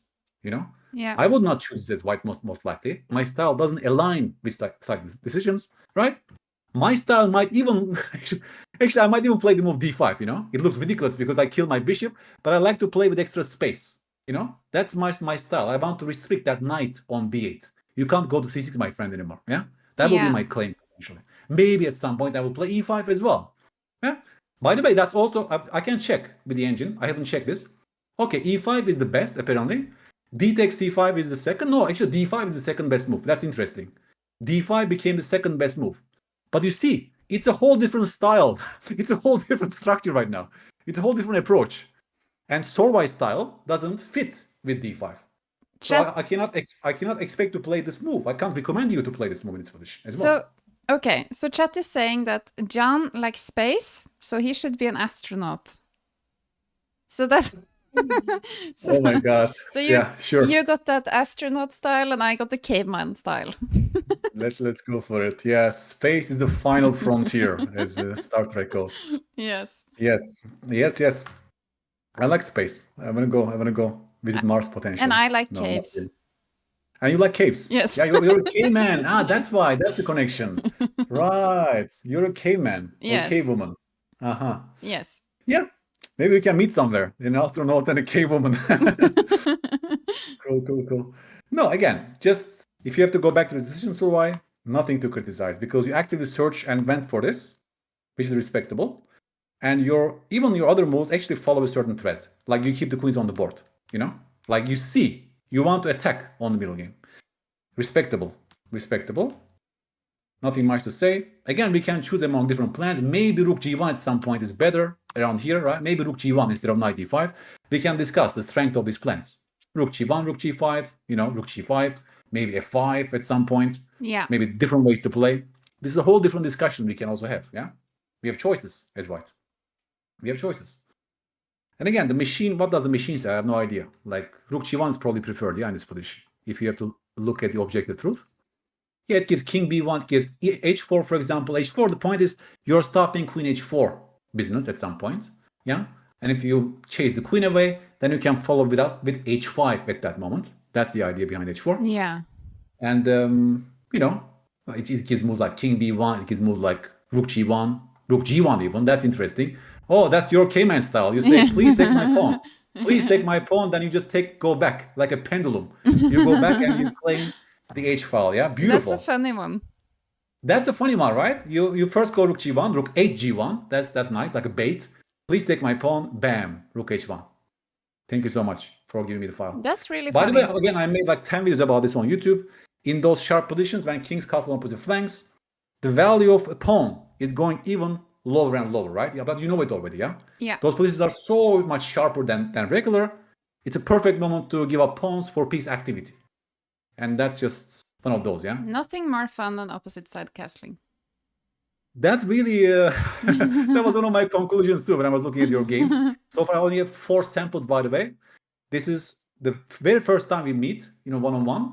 So I'm also curious to explore your other games down the line. Yeah. But from these 4 games, that's also my conclusion so far. That you like those attacking Caveman. middle games. Caveman.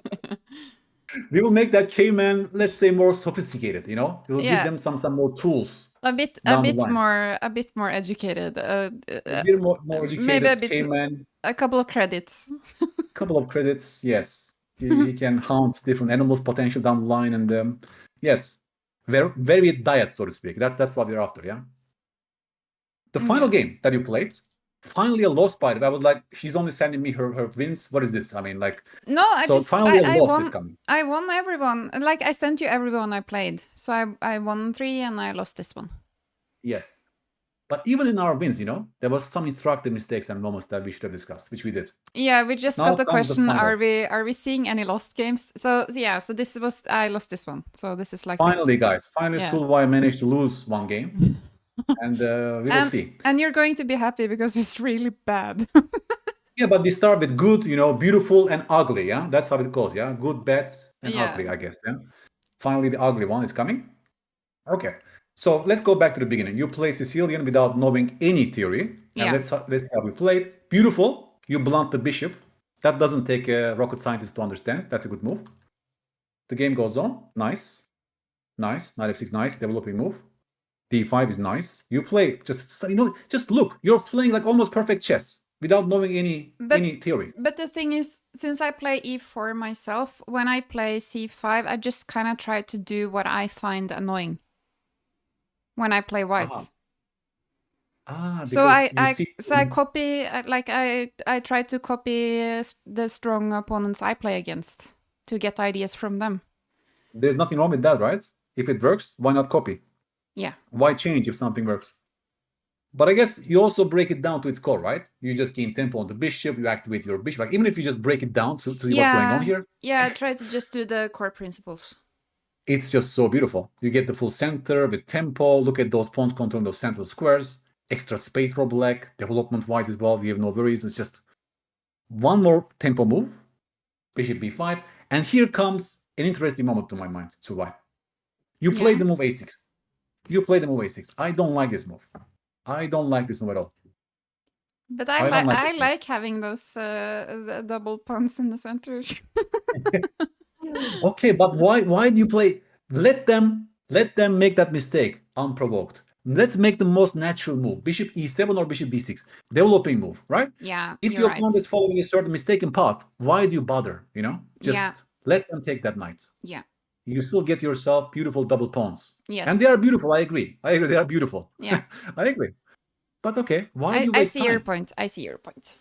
It's an opening stage. You're wasting time with this move. That's it. That's it. So, clear mistake to my mind. Clear positional mistake. Yes, rub it in. Bishop e7, bishop g5. That's not the cause of your loss, by the way, but just, one observation. I will remember it. Yeah, that knight is quite terrible on c3. Just, I always look at the pieces when it comes to certain middle game positions. They're castle, like positional assessment. Beautiful central control for black. Good pieces. Knight on c3 is terrible. It has to be fixed. But John, Rook b8 potential in the position. We have some good ideas. Some bishop g4's potential. We have good pieces too. I'm liking black's position. Having said that, white is also probably fine, objectively speaking. Yes. John, I just have to... in these positions, I feel very uncomfortable when they play bishop g5. Okay, let's talk about the feelings. I don't like it. Bishop g5, you don't want to see this as No. black. I don't like it because Why? because I feel like it restricts me, because I don't want to move my bishop, because then I'm in a pin, and yeah, I get scared they sometimes can take on f6 and open my g file, and it just feels annoying to have the bishop I would there. say in general, when it comes to like full pins, let's imagine that your bishop is somewhere else. Let's say on b6, yeah, this bishop. Then okay, Yeah. bishop b5s are more dangerous because the knight is pinned, and yeah, if the queen moves, maybe they will take. Otherwise, a6 g5 looks a little bit suspicious, yeah. Yeah. But in general, I never get scared. Whenever my bishop is already here, when the knight is not pinned, there is nothing to be scared about with such moves. In general, yeah, I'm just talking about general patterns. Yeah. It's much less dangerous because that knight is not even pinned. I can just move it, yeah, if I want to. Yeah. My queen even can move in this position under it. Yeah. So this is nothing dangerous. The bishop doesn't do much on g5 either. What's the main point? If you want to take my knight, fine, right? I will get the bishop pair happily. Like if I don't make a move, was it your idea? Thank you so much. Beautiful bishop, unopposed bishop, right? So general rule of thumb, if it doesn't come with a direct pin on your knight, then there's nothing to be scared about, basically. Yeah. So even here, you can ask a question. They will go to h4, of course, right? Even, by the way, you can play moves like g5 in such positions. Again, there is nothing easy for white to attack your king on e8. You can even castle short in those positions. But that's a whole different approach. That's a whole different lesson that we can spend some time all later on, you know? Yeah. But okay, it's good that you mentioned this to me, because I also have many students that have similar issues, like phantom fears around bishops. I would say white should be more careful about bishop g4 in this position, because it comes with a direct pin, don't you think? Yeah. It really pins the knight, and there is no light square bishop that can actually unpin that knight. And only way seems to be h3, g4 for the queen to move, right? Because where's the queen going otherwise to resolve this pin? But this will also give some, let's say, holes. Can I take on g4? Yeah, of course. This is a typical approach, right? Typical move. And yeah, after takes. Yeah. It looks dangerous for the king, of course. But look at your guys. They're all sleeping on the first rank, right? So also, rook e1 is coming. What am I talking about? Your king is in the center. Right? Yeah, that was a fantastically bad idea. Fantastic bad idea. But idea exists. Yeah, I agree. At some point that can hurt white. White needs to figure this It's out. nothing wrong thinking about it if you don't do it. By the way, it's a very standard approach. Don't get me wrong. It's not like always a terrible idea. Of course, there are so many moments that this works. And that's one of those ideas, actually, that you go bishop g4, right? Because you sort of discourage them to play g4 in these moments. Yeah. But it's just not the perfect timing for that. No. Yeah. Again, the game is totally objectively balanced. Here comes a beautiful mistake. Again, this is a beautiful mistake, Solveig. We have to talk about this. Question. They play the move knight a4. The opponent's last move. Please tell me everything you see behind the move knight a4. And start with the right question. Remember the first question you must ask yourself. Knight on a rim that can't really go anywhere. Oh, maybe I should play d4. No. No. That's not the first question. Okay. Remember what the first question was?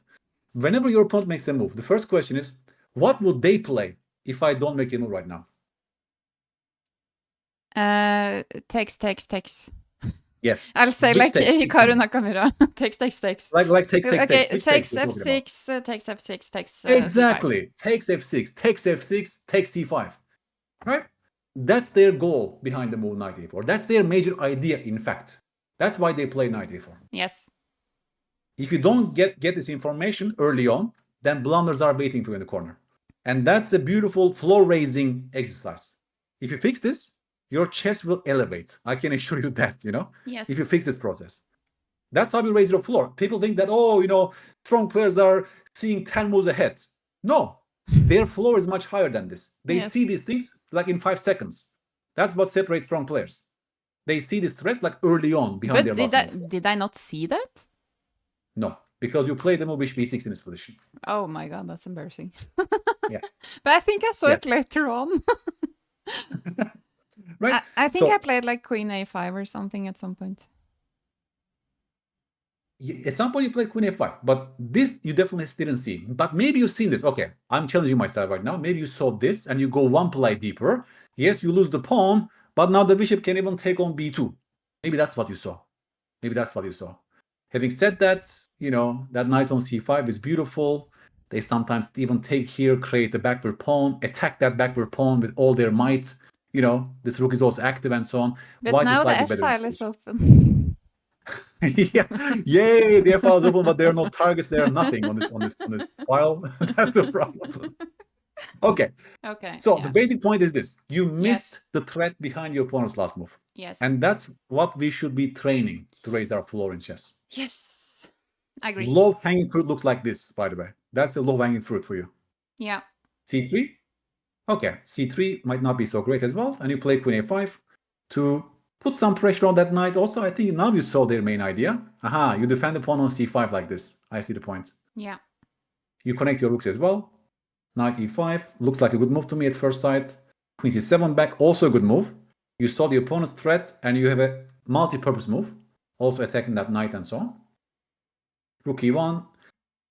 In this case, you go Queen D6. You see, you're feeling pressure right now because they will Yes. take here, they will take here. There's some pressure on Yes. C6. It's really Yeah, uncomfortable. it's uncomfortable. I agree. As black, you need some accuracy here to solve your problems. I agree. What went wrong here? Like, where did I go wrong? Was it the A6? Yeah. E6 was the starter of all the sufferings later on. Yeah. Yes. Okay. Yes. I mean, tempo would definitely help. Imagine that you have one full tempo. Maybe you could have played bishop b6 or some other move to stop all this. Yeah. That's probably one reason. Bishop e6 also looks like a very standard, routine move to me. It's like, we talk about typical patterns that some moves that you play without much thinking. I think it's one of those. Yeah, I think it's one of those. Because the bishop has better potential later on, yeah? Maybe on g4 even. That's a better piece. I think the reason I played... Wait.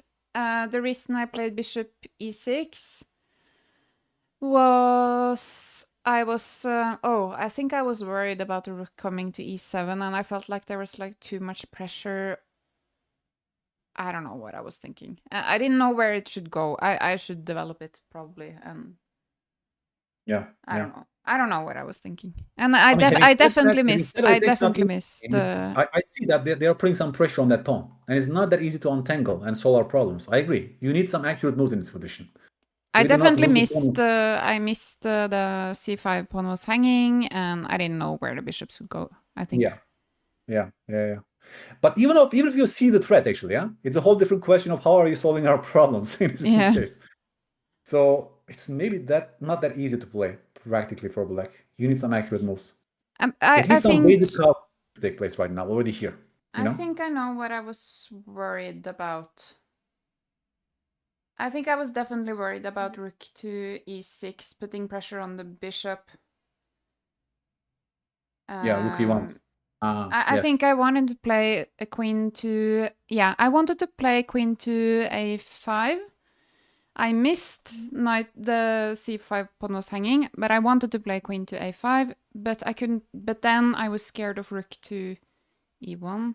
But that's not really a problem because I could play bishop to... I don't know what I was doing. I was hallucinating. Yeah. No, knight a4 is the major plan for white because that knight sucks, right? They have to improve that knight at some point. So that's definitely their major idea in the middle game. But maybe it's also not that easy. We need accuracy in this position to solve our problems, to put it this way. I think also a problem here is I don't know what to do in this type of structure. Yeah. I don't have a clear idea of what I should do. And that is also an issue when there's not like a clear plan to attack the king or something. I don't know what to do, really, right. Which is sad. Then either you don't go for the structure voluntarily. Yeah, that's one way of doing that. Maybe some other move than this, because you forced this, right? You invited them to get the structure, which you had no idea how to play. Like that's interesting. Having said that, you didn't study Sicilian before, so you're also lacking some patterns potentially. Yeah. Wait, what did you want me to do here? Just bishop e7? Yeah, I would just get the bishop out. Like don't bother if they want to take that knight. At least get a tempo and take it from there. Because in all these permutations, you will play with an extra tempo. Like not to mention these ideas, Not to mention these ideas. Now you can actually take on g4. That's a whole different story. Because your queen is not locked. Yeah, because in the first position, the queen was aligned.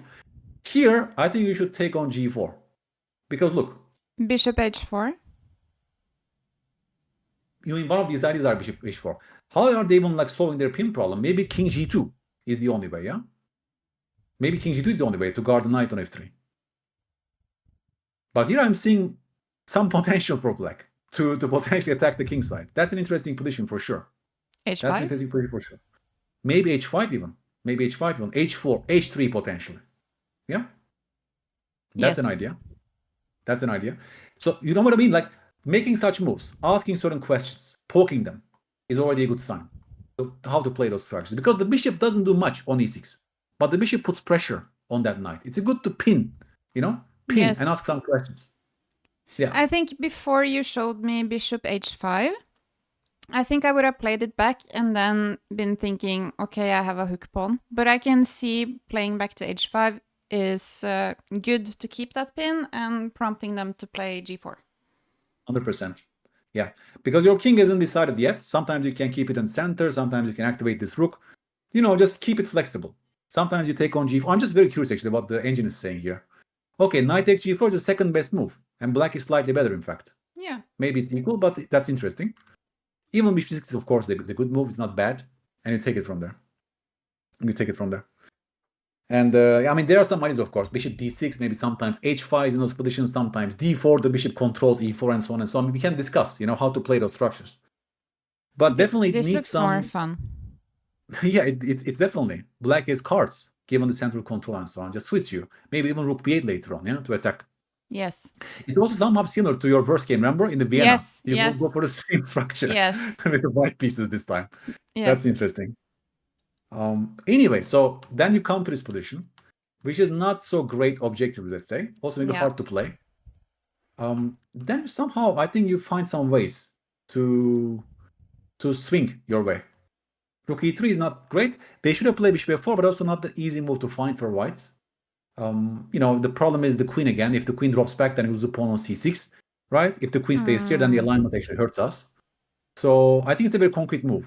Your problem is the pawn on c6. Yes. And this alignment. So yeah, that's why you see blunder behind the move queen d6 because of bishop f4. They don't find it. They play rook e3, and now it's a very good move d4. It's a very, very good move d4 because you need some activity in the center of the board before white can achieve everything that they want to achieve, like positionally on the king side, and they just have full control. You're gaining central counterplay, actually. Yeah. If they take on d4, I think you even take back. Improve the pawn structure. There is no more weak pawn on c5, and the rook needs to babysit knight on e5 and so on and so on. Yeah. That's an important. Plus, you even get this d5 outpost for your pieces. I mean, that's a beautiful pawn move. You see, even helps your pieces in a sense. Yeah. So that's a very good find, d4. Bishop g4, yes. This really shows me your direct style, by the way, yeah? You're going for the direct move, bishop g4, like directly.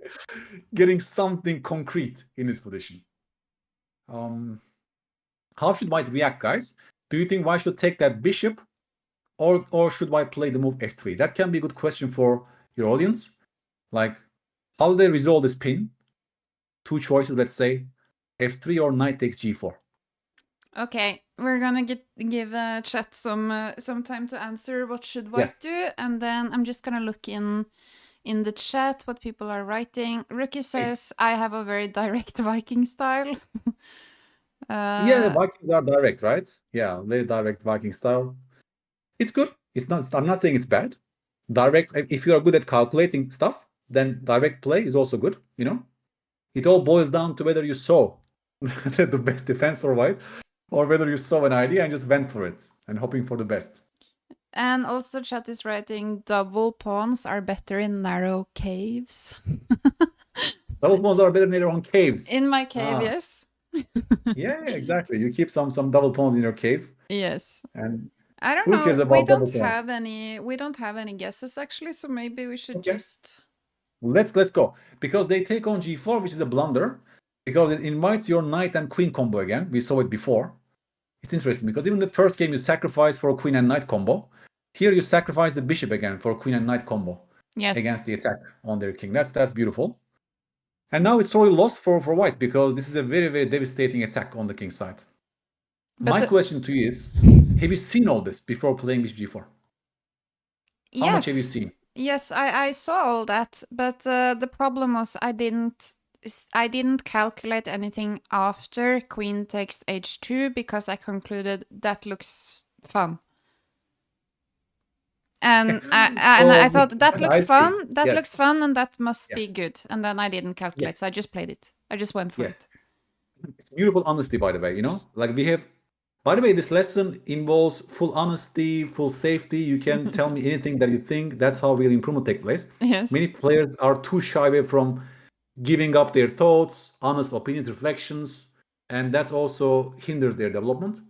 And I It's the hope that I honest will give you a truth. safe space that you can tell me anything and there is no shame, of course. I And think a more yeah, refined way of saying it is that I feel like for the most of the game, White has had the initiative, and I really hate that because I like having the initiative myself. So if I see a way I can take the initiative, I will probably take it. cool, And cool. if my opponent gets Yeah. the initiative, I think I have a tendency to become respect that too much because I know how powerful the initiative can be. But even in Mm. it doesn't have to be, but I react very badly when my opponent gets the initiative. So Right. I Keep that don't in mind. I don't know if it Keep that makes in mind. sense.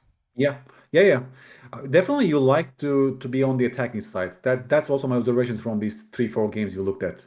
I think You it's feel more comfortable. because I Yeah. feel safer because then I am dictating the flow of the game. It makes me feel more safe because then I am in control in a way. Right, right, right, right.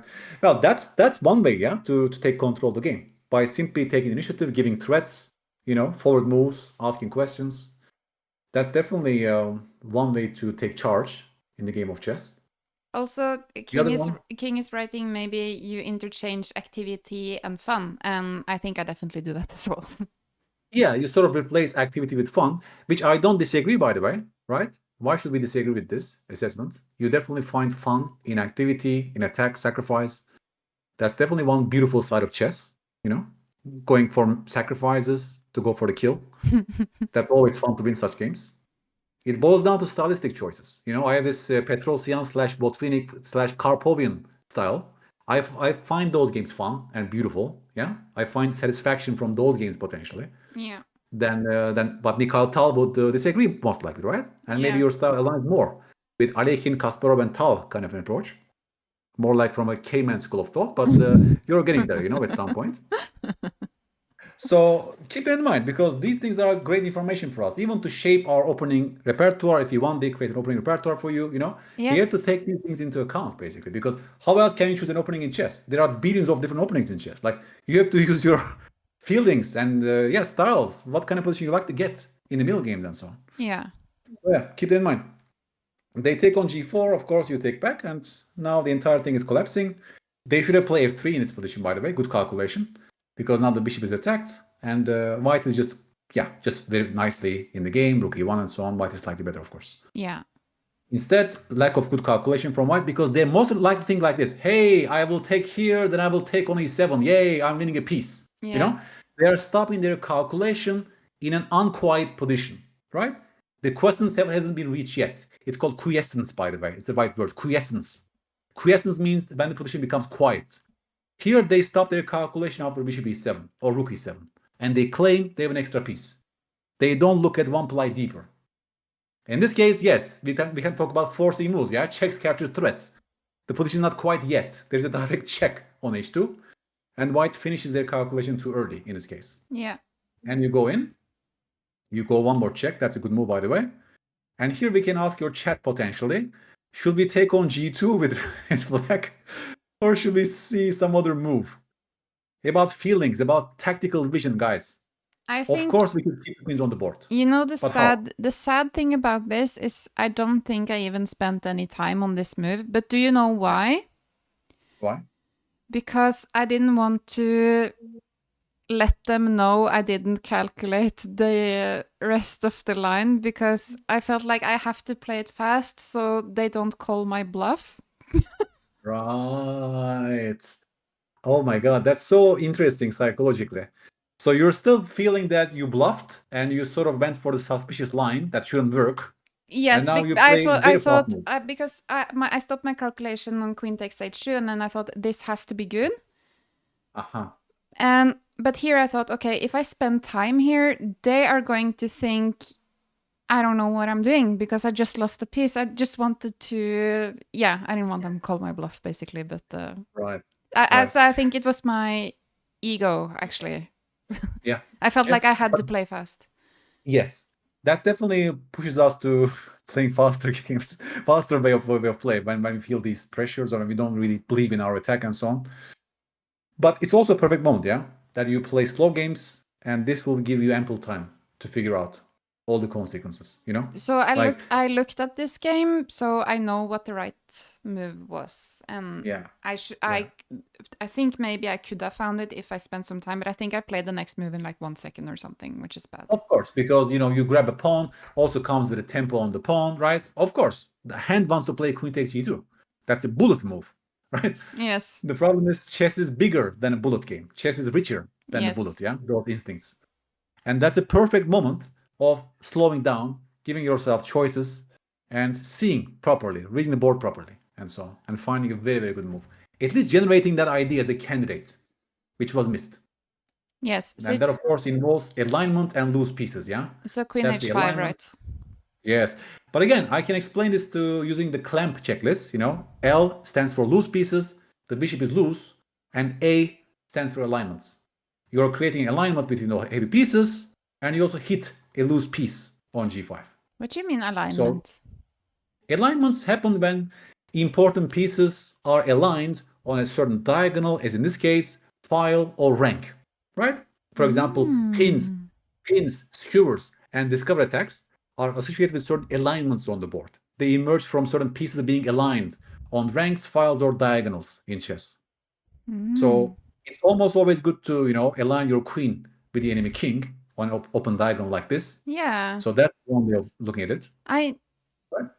I do know it's good, but I didn't know it had a name. And I think actually having a name for it makes it Yeah, easier to consider it in game. for So sure. I'll That's remember my that entire hope. alignment. That's my whole hope with the blunder check course because it's all about clamp. Clamp stands for C, checks. L, loose pieces. A, alignments. M, mobility restrictions. And P, passed pawns. Those 5 things are clear targets, concrete targets to look at when searching for blunders, when figuring out for tactics in chess. You can also apply it for your own tactics, of course, right? You can also try to find good moves for yourself using clamp. Clamp. Where are those pieces? Here. Can I create alignment? Here. That's how you find those moves. That's Cool. amazing. I Yeah. want to just let's see what chat is writing. King is saying the ideal way is to calculate everything before bishop g4, but visualizing this far is hard. I think if I actually bothered to do it, I could have visualized it better. But you're right. You need real time to figure out everything, by the way, until queen h5. Like even to me, I would maybe need to spend 7 minutes, 10 minutes in a classical game, to figure Yeah. out all these details potentially. And then Because yeah, yeah. yes.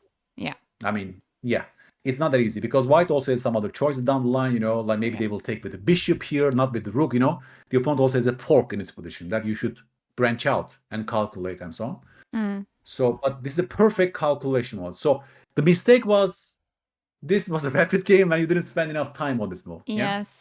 you should have spent more time because it's such a sharp move that you just cannot go blindly and hope for the best. I think also another mistake was, yeah, definitely I didn't spend enough time, but I think one reason was I got excited because I thought finally I can take the initiative, and I got excited. And when you get, or at least I feel like when I get excited when I play chess, it's usually a bad sign because I don't think rationally when I get excited because my mind is agitated. It's not in a calm space. When you're excited, I feel like that's when I make mistakes. Yeah. I don't know Is there what a you way for think you to about catch that. yourself and slow down, like the other some techniques that you Yes. know? Yeah. I mean, you know probably better than me because you're writing a course on psychology and so on. But that's crucial, I think, to catch ourselves and find some ways to go back to our calm sense and slow down. And I mean, all this is probably Excitement, yeah. easier when you play slower games. If you Yeah. play rapid games, you don't have time. It's like a 15 plus 10, right? Time flies. I mean, like maybe you only have 5 minutes here. I'm not sure. I don't see the timestamps. So it's also probably one story behind. So slow Excitement. games, I think excitement can be like a red flag. Yeah, when you catch yourself excited, just slow down, Yes. like just focus on the distant object in the environment, as Soviet psychologist Blumenfeld says, to stop blunders. You fix your gaze on a distant object in the environment for like 10 seconds, and then you come back to the board and look with the eye of a petzer or a caveman in this case, right? Yes. Like a fresh eye. Come back to the board and look again with fresh eye, and so on. That's one way to prevent blunders, according to Soviets. I want to mention But yeah. also that Iris from the Chess Punks community is here. So, and she's saying, say hi to her. Yeah, she's my yes, friend on Twitter as well. yes, she's Very nice saying, seeing you, Iris. she's saying that she is making mistakes when she's too calm because she has actually fallen asleep between moves. Oh, that's a different story, of course. That's a whole different problem, right?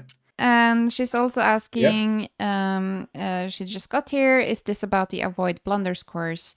And everyone should check out, of course, John's new Chessable course if you want to learn more about how you can avoid blunders. But this stream is more about trying to cure my chess-pression or chess depression. Chest depression, I like it. Yes. Chest depression. Yes, the doctor tries to fix chest depressions. Yes.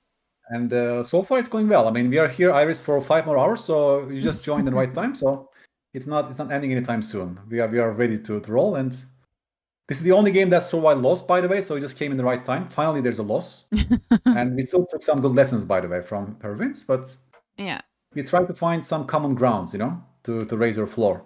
Yeah. And that's why chess is beautiful, because it's such a complex game. There is not like one thing that fixes everything. And that's my whole approach with this clamp, with blunder check. Just give you certain targets, Even if you pay attention to your opponent's last move. I just want to localize something that gives you a certain target and information about the position. So that's like, baby steps. So to repeat, clamp. Yeah. C? Clamp. C is for checks, of course, right? As a result of my next move, for example, as white can take the bishop on e7. But the question in terms of blunder check is, am I allowing a check to my opponent if I make this move, right? That's usually a very good start, especially if your king is exposed, if there's an attacking potential and so on. Yeah, if it's stuck in the center, for example, then C becomes crucial to ask. L stands for loose pieces and loose squares in chess. Yeah, loose pieces, as you know. Alignment is loose. Alignments are all kind of alignments. As a result of my next move, am I creating an alignment myself, right? Because you can easily imagine that, for example, white plays a move like rook e2, but white should ask themselves, am I creating an alignment on a certain diagonal between my pieces? And yes, you are, right? They are creating this diagonal alignment by playing rook e2. It's white's very move that causes this alignment on this diagonal, which white should see for blunder check, right? That's the basic point of the blunders. What is my very move allowing? Am I creating a loose piece? Am I creating a certain alignment on the board? By focusing on your next move, you gain information about the position. Alignments, right? You get it. Diagonal alignments, horizontal, vertical. And finally, M stands for mobility restrictions. Am I trapping my pieces? Just like in the king example, yeah? The king had no that was what I was thinking about with the king that didn't have any moves in the corner. Yes. So that is mobility, As a result of my move, as a result of my very move, am I restricting the mobility of my own piece? That's a whole different tactic in chess. You cannot use double attacks or discovered attacks to exploit a trappable piece, right? You sometimes go and attack with that piece with a pawn, and the piece is trapped. There's no squares. Yeah, but that involves different vision of seeing the mobility of a piece. Is it trappable? Is it lacking short of squares, and so on. And then pass pawn. Yeah, finally P is for pass pawns. That's more valid in the endgame stage. As a result of my very move, am I creating an unstoppable pass pawn for my opponent, right? Because endgames are usually decided by pass pawns. Sometimes you make a move and you remove a blockade, you allow a pawn to go through, pawn breakthroughs, becomes unstoppable. You cannot stop it. Yeah, that's also one way to blunder in the endgame. So clamp. So far, I think clamp is the most comprehensive and also the shortest way. Action-oriented and target-oriented approach. Rather than, you should check for every single check capture threat if you make a move. Yeah, but because that's too time-consuming, right? How do you even define a threat in chess? Threat is a very vague term, right? What is a threat? I don't know. These are different threats. I'm It's not lacking the gonna. concrete I'm approach. not gonna disagree with the expert, but I really like the CCT method. But I'm open to trying the clamp. I think that's more target-based, but that's only hype. I'm a scientist. If evidence refutes my thoughts, I accept it. This is also my little test. I publish this course so people can try out and test clamp. If they fail, I gain information. But so far, well, couple of people actually are having all-time highs after that course. I'm very hopeful about it. But it remains to be seen, you know? Humans should test it, they should apply it. If it doesn't work, maybe CCT is better. Then I accept it. Right? No, This is just my observations and my ideas. I think clamp is good. But I think when I was a 200 rated, I think check capture threat would be easier to understand than alignment and pass pawn. In a way. Okay. Yes, but then just see what you're saying. Check capture threat, which means imagine that white is going to choose a square for the rook, right? It can be anywhere. It can be any kind of square in this position. Then what kind of things you need to look at? You need to look at every single check, every single capture, every single threat against these moves. You see, it's a very blind approach. It's a very blind approach. What kind of things you're going to look at? There are so many things to look at for the opponent. Can you create an exhaustive list of all check capture threats against that move in time pressure? That's my point. Yeah, it's hard. Probably you'll miss something that intuitively you dismiss something, of course. Yeah, that looks like ridiculous capture, ridiculous check. Of course, you don't look at these moves, but what you're saying is that you're looking at every single check capture threat to properly blunder check your move. Right? To me, that's also time consuming. That's what I'm saying. Yes. Well, remains to be seen. Remains to be seen. It's only a But hypothesis. I don't like. I need to say that I don't like the CCT when to check for blunders. I like it more when to look for tactics. Yes, yes. But even here, I challenge you because of the. Let's go to the position that you failed, for example. Yeah, like this one, the tag that you didn't see. Yeah, in this position. Yes. That's a capture. Forcing And move. h5 is a threat because H5 is a threat. threatens H5 is a g5. threat, right? H5 is a threat. Yes, CCT method would call this a threat. You missed a threat officially. If you use the CCT method, yeah, you captured the pawn, but you missed a very strong threat. And in clamp, I missed alignment. Yes, in clamp, you miss alignment and lose piece at the same time. That bishop is loose. You missed it. I missed the la. Zero attackers, zero defenders. That's relevant. Yeah. Loose pieces drop off principle by John Nunn. Even John Nunn, the great English player, mentioned this. Yeah. Loose pieces drop off in chess. They're always relevant. Yes, right. I heard that expression. Yeah.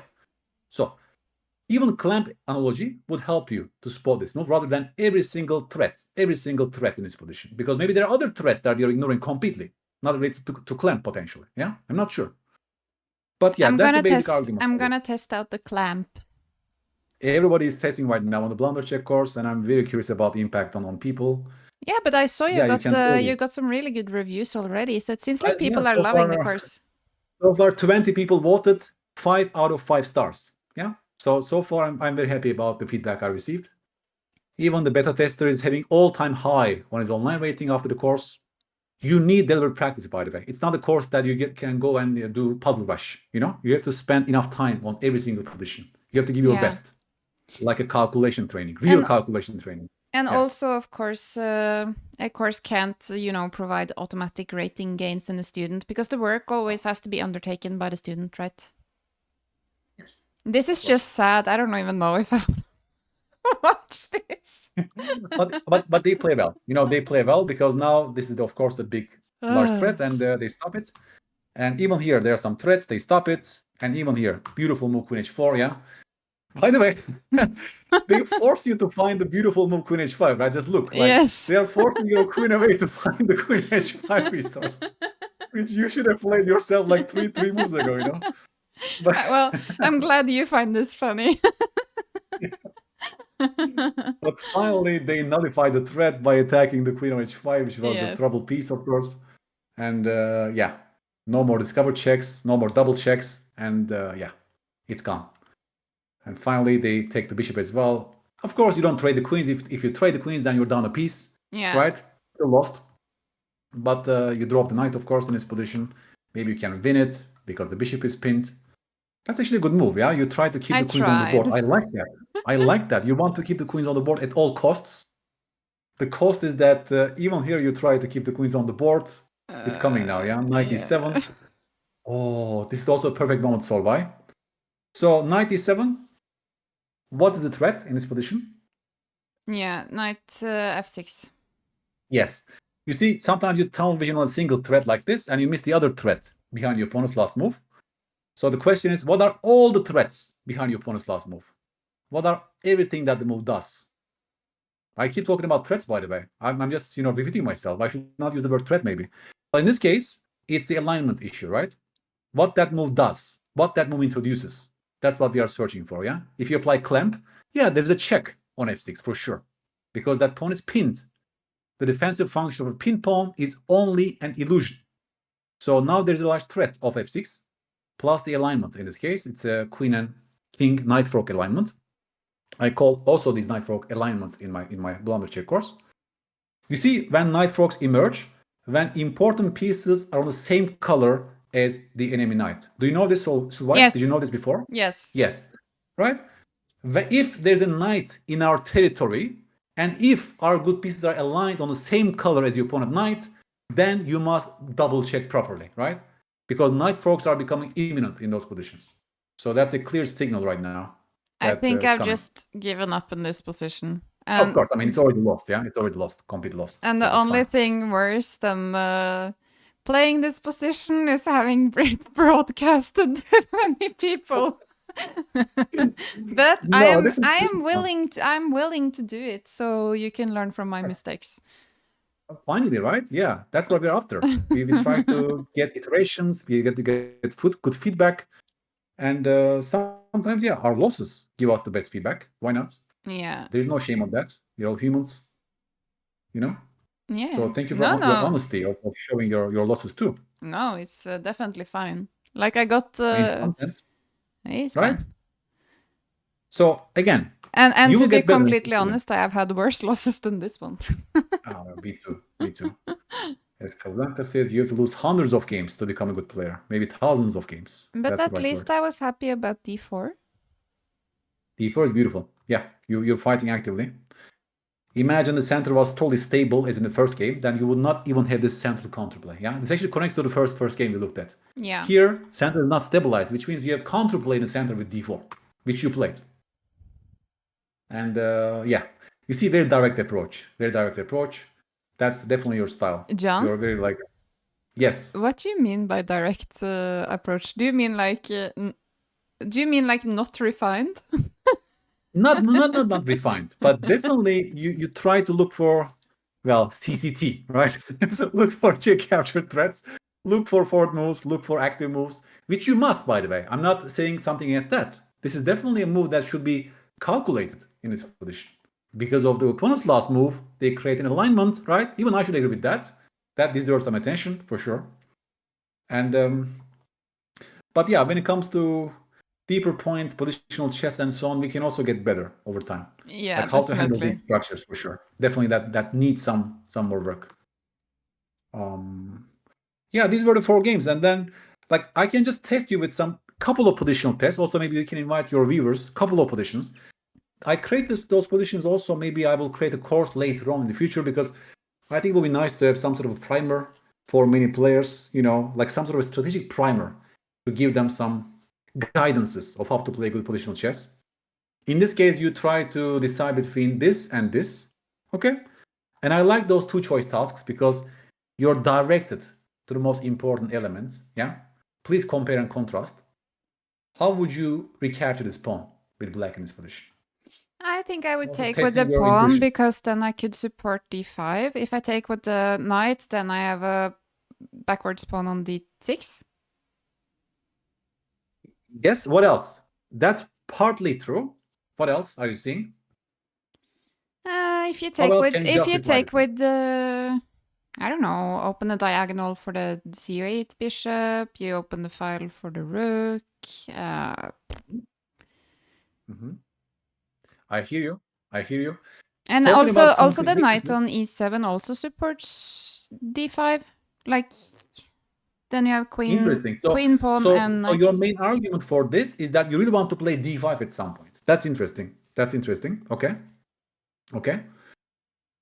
What if I told you that itself this is a good structure without even needing to push d5 in this position? How else would you justify this move then? You're gaining something concrete, or you're not giving away something to the opponent. That's my final prompt. Oh, Talk to the pieces. Talk to the opponent's pieces as well. yeah, d5 square. Yes, d5 square. d5 is an outpost. If you take with the knight, right? You're leaving them this d5 outpost that's for their right. pieces. If you take back with the knight, which would make this knight really happy, by the way. This will be a great piece suddenly. Yes. If you take this way, the knight is crying on c3. That's Yes. a crying piece, right? See how pawn play connects to not only about our pieces, but also the opponent's pieces in this case. And that's you nullifying a long-term weakness on d5 with this move. You don't even need to play d5. It itself is a great pawn on c6, yeah? That limits that knight. That's my point.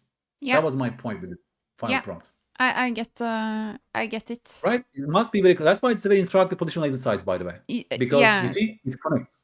It connects to the basic points. Sometimes sometimes I forget you actually don't have to have your pawn on that square. It can be better to just control the square. Yeah. Exactly. Just in itself, that's a good thing right now. To dominate that knight. Also, it's always good to control the center of the board like that, right? You both to the central square d5, and so on and so on.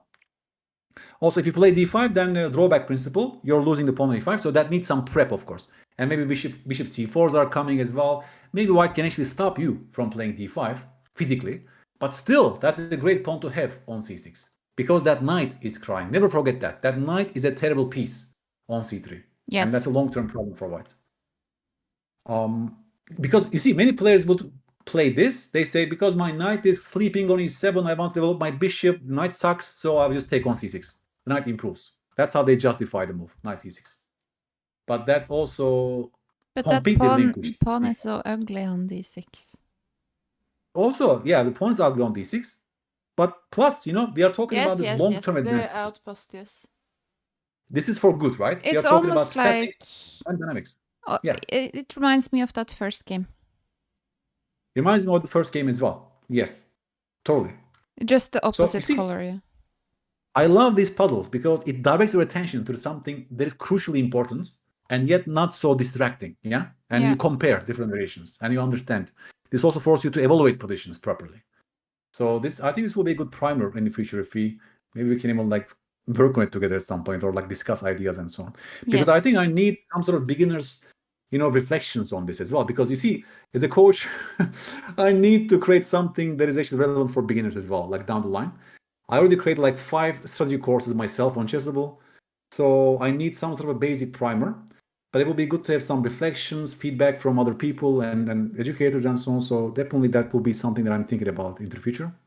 But I can even test you with some of those puzzles later on in this session because getting your feedback is so important for me as well. You also got a question. By the way, it was nice to have you, Iris, but have fun with your chess lesson. And you got a question, so how does the knight get active if it's not taking? Oh, there's some knight g6 potential, right? Later on. We can move it to g6 sometimes to defend. We can maybe sometimes place it on e6 later on once the bishop moves, right? The knight will improve at some point. The knight has potential in this position. It's not like a dead piece, to put it this way. We will find some improvement plans for the knight for sure. It has time. But if you play it this way, then it's forever a problem for you. Forever, yeah? There's no fix to this hold on d5. You need to constantly worry about ideas like knight e5 and domination. Yes. Yeah. So I like those. Also, it connects to middle game plans because that's also what you need, baby, Solveig, right? When it comes to deeper understanding, plan making, weakness awareness, piece activity, and so on. For example, here, please form a plan for black. That's my question to you. Black to play, please form a good plan. How would you play? What would be your next 2 or 3 moves as black in this position? This is so hard. I would take your time. We can even ask the audience to spend some time. If this was a blitz game, I'd probably just play bishop a6. But Okay. What's wrong with bishop a6? Maybe that's a good bishop move. a6, rook b8, just to activate the pieces. But I should think properly on it. Yes. You can even think out loud because it will give us information about your thought process. Yeah, I guess what I'm not worried about, I don't like that c5 square for the knight, I guess. It's a problem. So then I thought, okay, if I just pin it first, then it can't jump there, and then I can do something to solve it. I guess Yes. maybe So you why can solve the also problem? undermine that outpost with just e5, but just get rid of the pawn. But you can't play that now. Okay. Interesting. Okay. Yeah. Talk more. Tell me more. So far, you're on the right track. But you also said a couple of interesting things there. Yes. Wait. So, first of all, seeing the c5 outpost was the first step for the solution. So why? You see how important it is to look at those long-term factors? Like, you saw the pawn on you saw the square on c5 is weak. That was the first step. Can you hear me? Yes. Yes. That's the first step for the solution, which you saw, which you should always start your analysis when it comes to positional chess. Weakness awareness is a great skill to have. Very quickly to see those outpost squares for their pieces. Imagine knight c5 is coming on the next turn. Yeah. The bishop will be sad, right? The bishop will be really sad on c8. But That would be yeah. So I thought like bishop a6 can not stop it forever, but for one move at least. But I am struggling to see the follow-up because you can just move the rook out of that. Yes. Pin. What's your next move? What's your next move?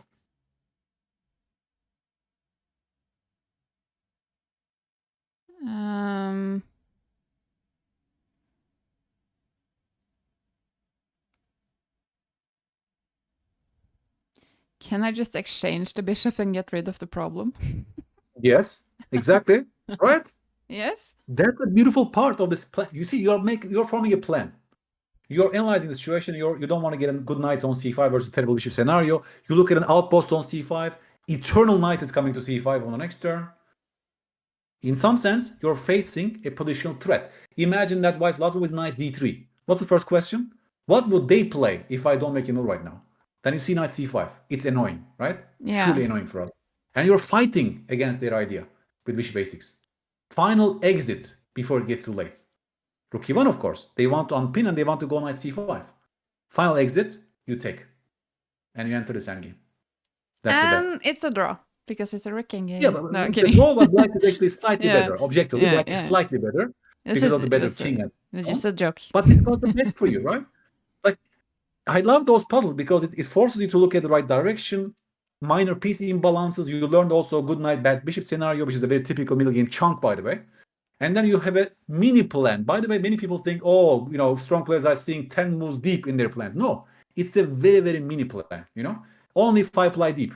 You chop that knight off and you take it from there. You take it from there, like any move. You have some more feedback in the chat. First, Kayudo is asking, why is c5 weak? It has a knight and a pawn protecting it. Yeah, it's not weak for white, it's weak for black. Which is why, because we don't want the knight there because it will be annoying on an outpost. Like, you can't get it away with any pieces of the same value, not any pawns, anything. So that was why I said bishop a6, just to pin it to the rook and then just exchange it. Then we should define a big square first. I think we should define a big square in chess, right? Maybe they don't know it. And also, so weak squares. Yeah. Yes. Also, you're right, Solveig. You said no black pawn can control c5. That's the first sign. Yes. That's the definition of a big square in chess, actually. Yes. And we don't. The light squared bishop can never attack that knight. So if you want to move that knight from that square, you have to exchange for a rook or something, and you don't want to do that. 100%. And then also Rakis is writing, I would compare kings. Black king is more active, but both safe. Rooks have both semi-open columns. Knight is better than the bishop, but pinning the knight would restrain the move. Plan could be to take the b file and protect the d file from d8, b6. So they would want to play maybe rook b8 first, or what? Potentially.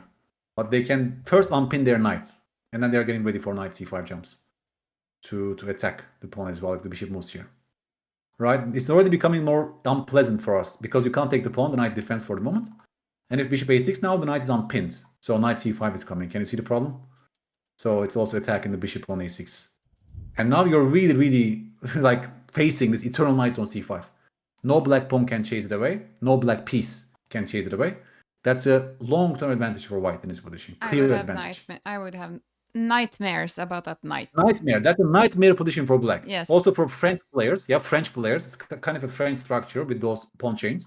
This bishop has no targets, nothing, basically. Shooting on the thin air, nothing. And it's just a suffering for black for a Shooting long, on the what?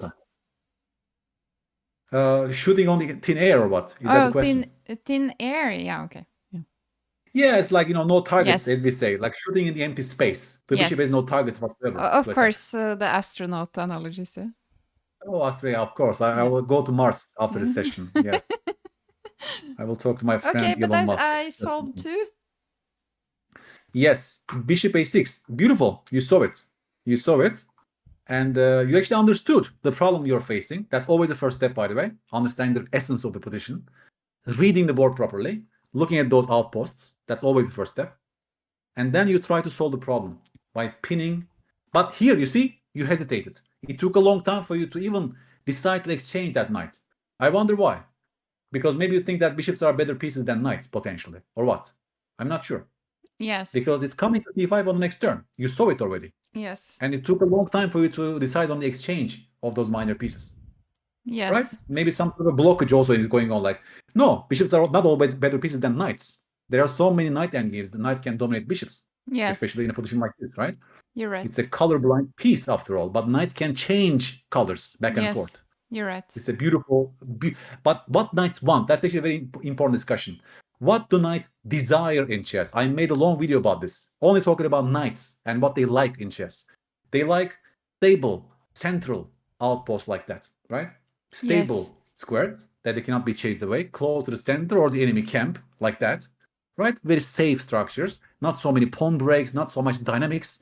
They like statics, actually, yeah? Knights like slow positions with static advantages, that things don't change drastically. That's when they are the best. And that's one of those positions. So, yes, bishop a6, final exit, take, and play the endgame. Mini plan. You see, I love those puzzles. Now you don't also know my style, Yes. as a coach, as an author. To me, there's some beauty in solving those positional puzzles, like real beauty. Because I think that really touches overall understanding of the position and all the nuances and so on. And how solution appears once you look at the deeper structures and essence and so on. Yes. So if you like it, I can give you more of such puzzles. Maybe we can even conclude with this. Are you getting tired, by the way, Solveig? Just let me know. No, I'm not. I'm just... Okay. No, I'm not. Okay, you're not. How about the audience? I mean, do they have any people left so far watching us? Yeah, last I checked, we had some 80 something. Wow, still 80 people. That's amazing. Now we're 60. But okay. Goes up and down. That's still nice. That's still very good. Yes. So I just have to... Oh, you want the knight on d5? Yeah, please form a plan for white. We are searching for the best plan for white in this position. You can go through e3. Okay, wait. Let me think now. Please. Okay, if black doesn't have any moves, you can go to e1, c2, e3, d5. But I don't know if black maybe has any ideas to disrupt it. Please search whether they have a resource.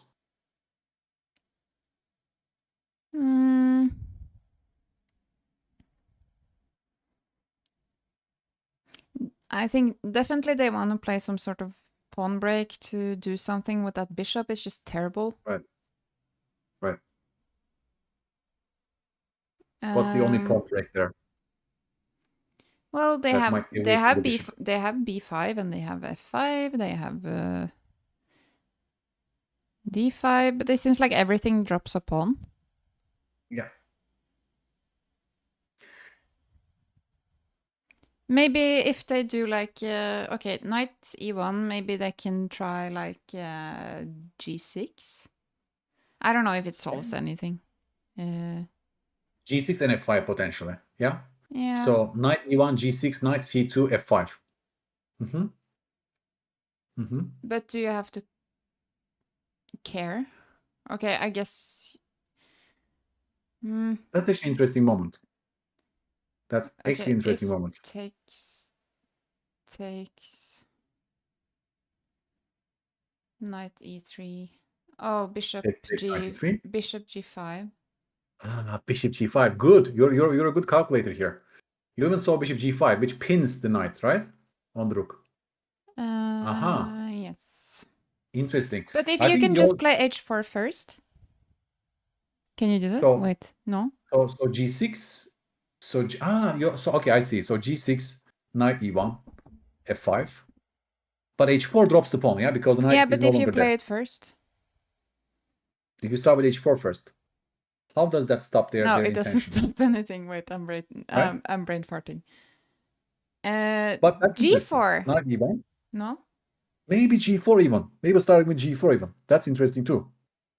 That's interesting too. Because maybe you have time, right? You have time for all this. Slowly get the knight to e3 and d5.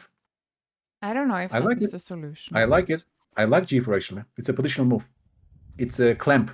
This time not the clamp checklist, but clamping down on the king side. And making it discouraging them from playing f5 actually. Yeah. But I But don't know knight if... e1, let's analyze your line because I think you looked at the best move for black. Indeed, Solveig. f5 is the best. And we Yeah. should not even allow this as white.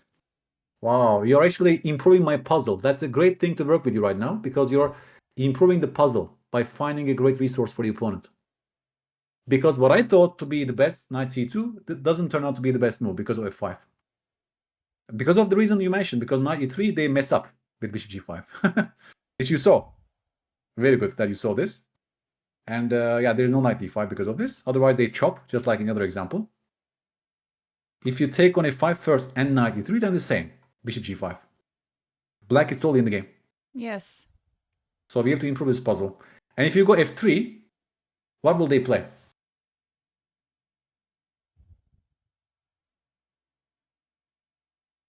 Maybe nothing. Because if you play knight e3 on the next turn, can we really go to d5 on the next one? Isn't it still the same issue? Yes, the same issue. So even if black doesn't make a move right now, we don't have a threat of knight e3 to d5 because they always have bishop g5 at that moment. Yeah. But what was the Which solution? means, yeah, I think you found a great resource for black, and white doesn't have much advantage in this position actually, objectively. Or we play something else after g6. Can like you just f5 move the rook potentially. back and just get rid of the problem? Maybe rook back or maybe rook d3 even. Yeah, it's good to have some lift ideas. Yeah, or even up. Sometimes we can do this, sometimes do this, right? More options. And we still have this idea in mind as the main. So for example, f5. f5, I think now we can even play rook f3. I think that's a very, very smart move. Ooh. Right? Because you really want to force them to play f4, which That's is smart. bad for their bishop. Yes. That's really bad for their bishop. But how do you get to d5 now? Yeah. Good question. Good question. Maybe with the b4. Takes. Then you can get it through c3. Wishful thinking at its best. Wishful thinking at its best. When you imagine you play b4 and your main line is takes, there's something terribly wrong about this approach, right? Yes, Because they will never take. We are not playing checkers, we are playing chess, yes. as I always say. In this case, I think the problem with f4 is that the alignment issue and the pawn is pinned. Maybe some g3s are there. Maybe we can win a pawn in this position. Right? Maybe we Or can win you a pawn can because go knight c2, knight e3. this also is a thought for sure.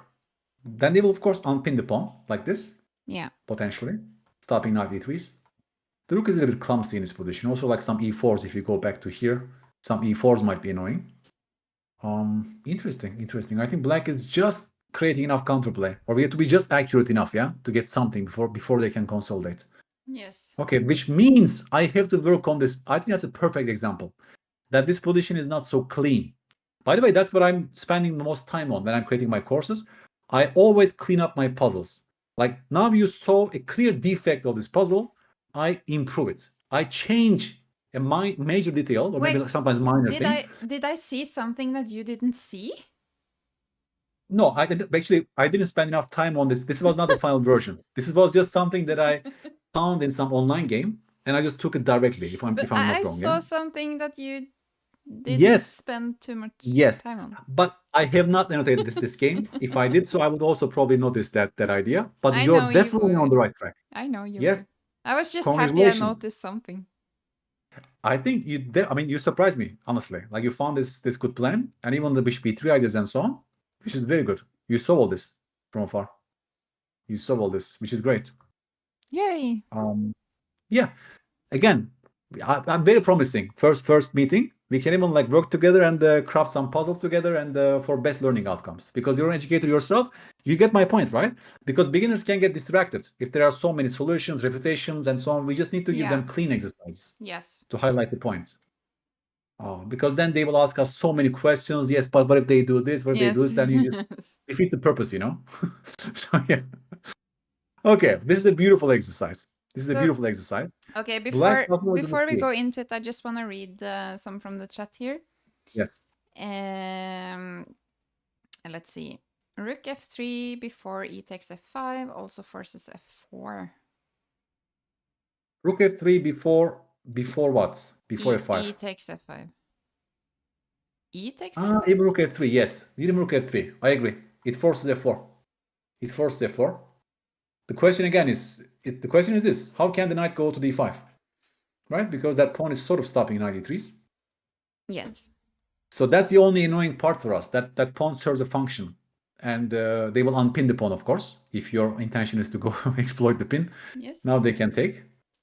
So I'm not sure. And Wishful thinking, by the way. A code splasher says we're a lovely duo and please continue these lessons. So we're actually going to do one each week in April. Yes. So I'm happy about that. So me too. It's already a beautiful start. I'm really looking forward to it, by the way. Yeah, and again, you take in charge and you stop me because I can never stop. So you will just tell me, also the audience, when they get tired, we are happy to go to bed and call the day. But otherwise, at least I have 2 more positions for today, okay? If time allows, I can show you 2 more positions. Yes. Depending on the feedback and tiredness. Yeah, it's fine for me. Okay. Code Special says that's great to hear. You're gonna have more. And then Tapio Caking asks, is it same time each week? Yes. That works for me. That works for me too, I guess. Okay. And if not, we will tell you. We'll tell you for sure. Yeah. Yeah, let's see. Fight to play. That's actually a golden exercise. I even thought about saving to myself, to my other course, but I think I will give it to you right now because I can always create other ones later. So this is a good one. Not that we cannot use the same position later on, by the way. We can still do as a training exercise. We can improve on that. But white to play, it's a very interesting exercise. Rook b8 is their last move. So they're offering a rook trade. How do you read the board? It's all about reading the board properly, Solveig. What are your observations? The orientation phase is so important. So before you calculate some random lines, just tell me. I'm worried about the knight landing on d4. Yes. That is a worry I have. If I were to play hope chess, I would like to do rook b5 and then exchange and get a passed pawn. That's a beautiful way of playing hope chess, by the way. Okay, we can come back to it. I'm just saying everything I'm thinking out loud, okay? Please. And...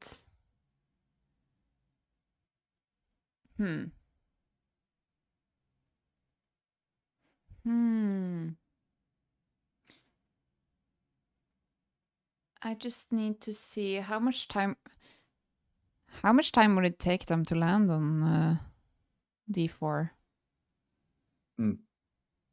They So could go b6, b6, c. Even this route, maybe you're thinking about, like yeah, this. but then the rook is hanging.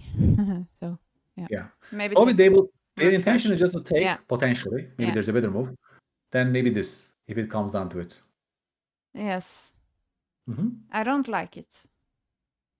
What are your feelings about the bishop on c2? I need to just say we got actually Jessie February rated us with 72 viewers. She brought to the stream. So thank you so much, Jessie, for for raiding, and go follow Jessie Fairbury. She's amazing. She's a really good chess player, and Yes. just a really great gal altogether. So For what sure. we're doing today, right now, is that John is testing me on some positions here. And also, chat, just feel free to guess moves as well, or write loose Yes. plans in the chat. We want you to participate. So I Please. was just saying, in this position, I'm worried about that knight landing on d4. Mhm. And I also said if I were to play hope chess in this position, I would do rook b5, exchange, and create a pass pawn. I don't know if that is the best plan. And then you said, John, that black probably just want to exchange here on b1. Okay. I don't know. Could you do like... it looks weird. Rook f1, f4? I don't know. Ooh, okay. Okay. Rook f1. What will black do to you if you play the move rook f1? It looks ugly. It looks very ugly, right? Yes. Rook b2s are coming at the very least. You have a tall pawn on c2. That's a tall pawn. Yeah, that's not a bishop. That serves like a pawn, nothing else. And Yeah, it's not fun to no, play for white. it's not Yeah. fun. So This what's the one, this first one, observation? this one I'm If all struggling with. everything goes normal, if everything goes normal, you're lost most likely, right? So Yes. you need some sort of active treatment in this position. Like if you play slow chess, they will exchange the rooks, maybe something else, maybe knight d4. I mean, maybe you can survive, but it's only black who's having fun in that position, right? Yes. Like that's the first observation. Okay, because this will shape your final decision actually. That you have to play something active in this position and change something drastically potentially, even So structurally and so we on. got another one guessing my rook b5 move, but I think I concluded the problem with that is that they don't have to exchange that. But why not? Can you tell me one more good thing about the move behind the rook b5? It does something else. Yeah, it attacks the a5 pawn. Yes, weakness. So do you think that's a good move for black? Do you think that's a good change in the position? If you force rook b5 to a8 in this position, does it benefit you or black to have these two moves in a position? Me, because then I will have the open file and the rook will be in the corner. Exactly. We discussed that before in your first stream. It's always good to have attacking pieces in a position and tie down enemy pieces, right? It's always good to target pawns so their pieces are babysitting those weaknesses. So, evaluation-wise, yes, you will love to go to that line if it's forced, indeed. But I don't really see how to continue. But then it's a meta question. Then you're sort of in a luxurious position that you do like. You remember our first initial observation that if everything goes normal, then you're lost. It's a depressing position.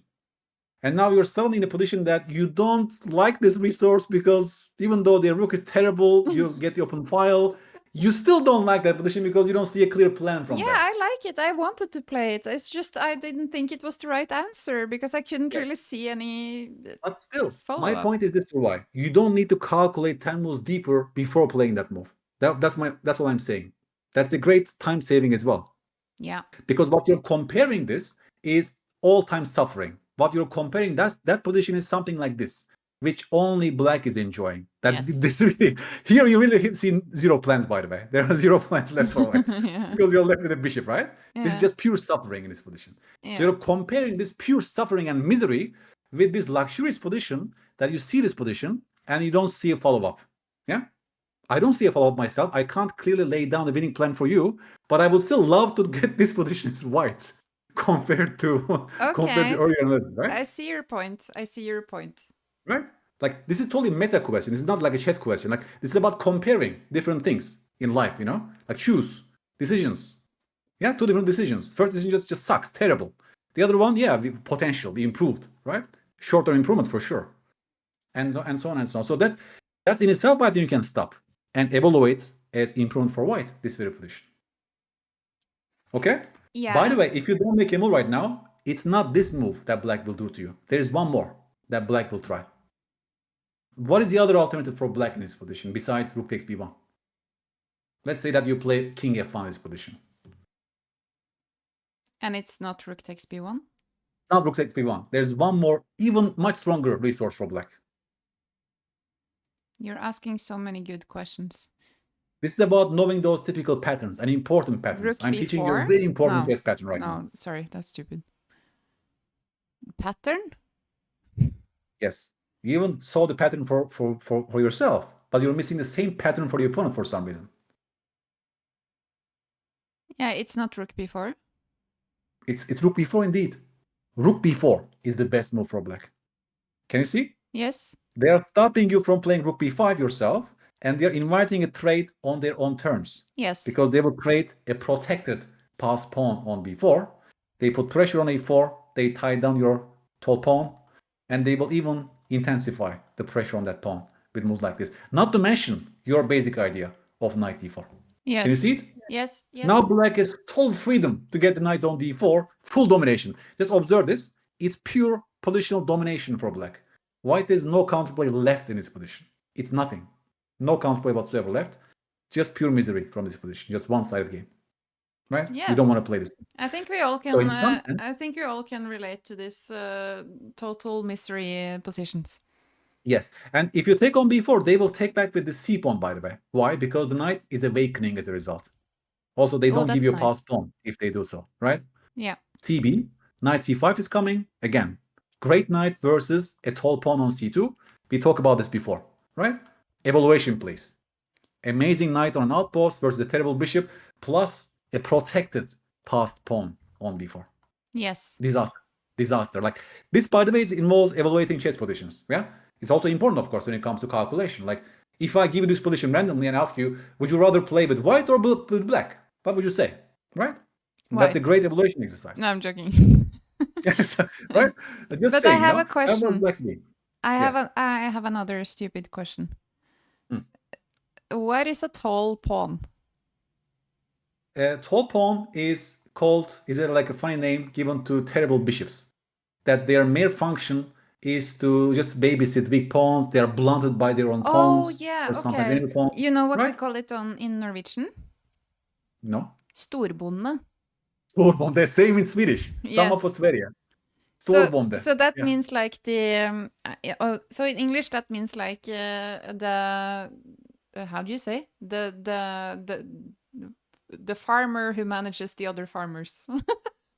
Yes. But also, I would say a pawn has more potential than the tall pawn like this, because a pawn can promote to a queen in the distant future. This bishop also lacks that potential, right? Yes. That's even like worse than a tall pawn in some sense. That bishop has zero potential whatsoever. And just terrible. So tall pawn is on the board. You must do something in this position. And this rook b5. Rook b5 is the best. It's the bishop that's the tall pawn. It's the bishop that's the tall pawn, yes. But, that bishop is the tall pawn. Storbonde, I get it, okay. Because it sort of looks like a pawn, right? I mean, the bishops, like sort of a pawn, some far-fetched, It looks like a little pawn after all, in some shapes and forms. But chat is also saying that a pawn can also under-promote to a tall pawn. Okay, that should be allowed as well. Yeah. Why do we take the freedom from a pawn to promote to a tall pawn after all, right? That should be allowed. Yeah. Okay. So beautiful, rook b5. Intuition, by the way. I mean, you saw this quickly, rook b5. That's good. Some part of your chess brain spit this move to you, rook b5. Yes. Because if you give this position to a grandmaster, they see rook b5 in nanoseconds. They play it like in bullet games without even thinking twice. It's such an ingrained chess pattern that is available to a grandmaster, also like strong players. Does it have a name? Yeah, these squares are called power outposts, according to Alex Astane. He recently wrote a chessable course about this positional chess patterns manual. So power outposts are those outposts that no other enemy pawn can control. Of course, that's an outpost square, but it's guarded by two of our pawns, like that, right? It's supported by two different pawns in our camp, and that's an outpost square. So these are called power outposts because they really, really improve the pawn structure if they ever take. They also stop all kind of counterplay on the file like that, right? You're actually stopping rook b4. Multi-purpose move. The real threat was not takes. The real threat was rook b4 here. And you're also stopping the opponent's idea with rook b5 while improving your piece. I'm happy I saw it quickly, but I'm less happy about my confidence in what I'm seeing. So by going through these exercises, by spending time slowly in the advantages of these moves and what you get in return, right? then you'll also gain confidence of making such moves. And at some point, it will be ingrained in your brain like a pattern, like a checkmate pattern, right? This is one of those Yes. positional patterns. Yes. You see it. You see it. Yes. You see it directly. And that's a function of such training. You're right. And of course, if they take on b5, let's continue. I mean, how do you take back? How do you take back? With the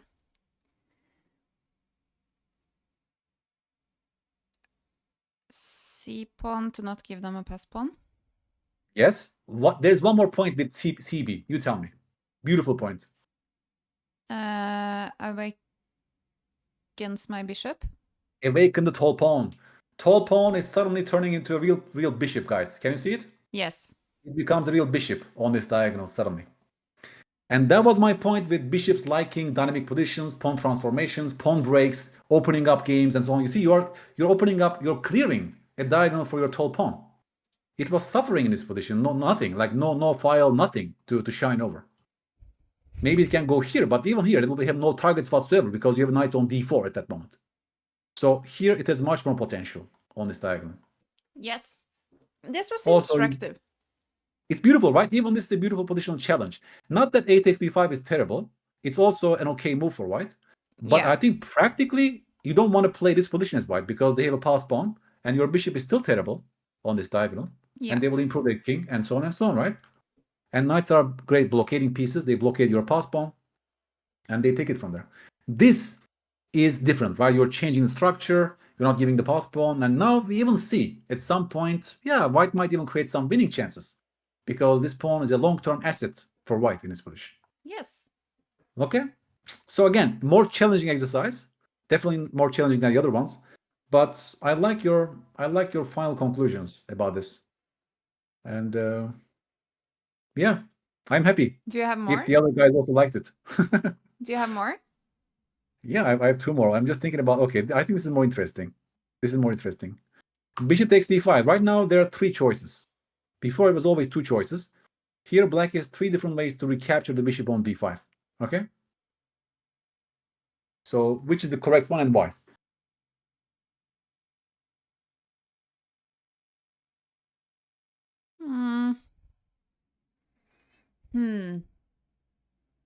That's a good question. That is a good question. Let me just think about this one before I answer. Thinking is what we need here. You can take your time, think out loud, observations, feelings.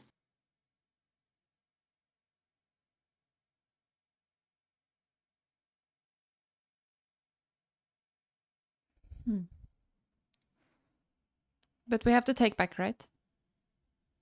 Yes. Well, you're down a piece for nothing. Shows me your caveman style. You want to sacrifice at all costs. Yeah. I don't know. We can take with the rook on No, g3. No, I'm good to kidding. do self-choice in the chess, by the way. I'm It's always just good to kidding. double check. I'm just kidding. Okay.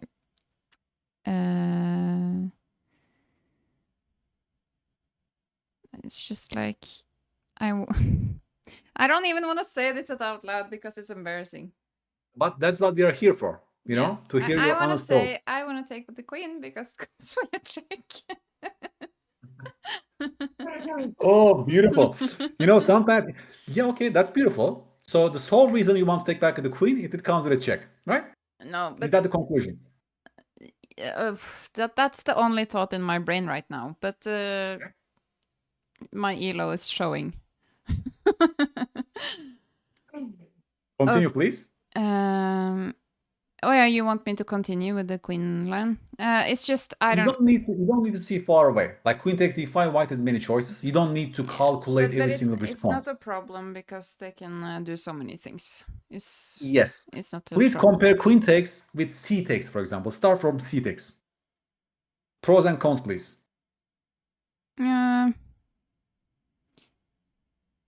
C takes, you get a central pawn. Yes, pro. What are the cons? Con? What are the disadvantages of c takes? I don't like how my bishop is looking. Yes, the bishop is crying after c takes d5. And you should see it Yes. relatively early on in your observations, actually. that this bishop is truly a bad piece. Yeah, I don't on like this. it. But if you take with the e pawn, I guess you can awaken the bishop on c8 at some point. Move the rook out first, maybe to g file. Maybe you can do something. This is also a blunder check exercise. If I ask you this way, can you blunder check the move e takes d5 using the clamp checklist? Oh yeah, you blunder a fork on f5. Yes, that was much more direct, right? Yes. This square is becoming unprotected. That's a loose square right now. It's attacked I one, think I want to guard take one. with the queen because I don't like how the bishop is bad, and I don't want to get forked, I guess. Yes, that's enough. That's Yeah. enough to compare between these three options. Like, you see how short the lines are. This line is very like 3-ply deep. You lose the exchange for nothing, blunder. This you refuse out of general principles, I would say. The bishop is truly a dead piece. It's really, really sad. And white will even stop you from playing e5 later on if they want to. It will be very, very difficult to achieve all this. Queen Yeah. f3s are coming to attack the pawn and so on and so on. And the bishop is really, truly a terrible piece that you don't want to go for. Yeah. And then you want to settle for queen takes d5 without much calculation, in fact. I mean, because white is playing lots of moves here. Yeah. If they go king g1, that's even better, because what's your next move after king g1? c5, threatening mate on Explosive h1. pawn break, right? The art of awakening pieces. That's exactly why you take back with the queen. You're following a certain plan. Yes. You see what bishop has become? The bishop has become the best piece on the entire board. Yes. By capturing back with the queen. You see, you want to always connect your pawn play decisions, exchange decisions with piece activity after all. Yeah, this pawn capture kills the bishop. You don't want to go for that. And once you see all this, you relatively quickly settle on other moves for piece activity. Yes. f3 again, c5, or some other move. Maybe, yeah, c5 directly, why not? The bishop is becoming happy on this diagonal. If they take on c5, you can take back and claim that that's an advantageous position for black. Black has improved their pieces compared to what was before. The bishop, look at the shining bishop on this diagonal, yeah? Just Yes. compare that bishop with that bishop. So again, that's what we are training in those courses of mine and all these puzzles. We try to always connect it to good pieces, piece activities, and so on. And that's a good puzzle as well. Yes. Cool. But that's also my definition of getting lucky in chess. You get lucky in chess if you make a good move for a wrong reason. Yes. Right? That's actually kind of deep and philosophical.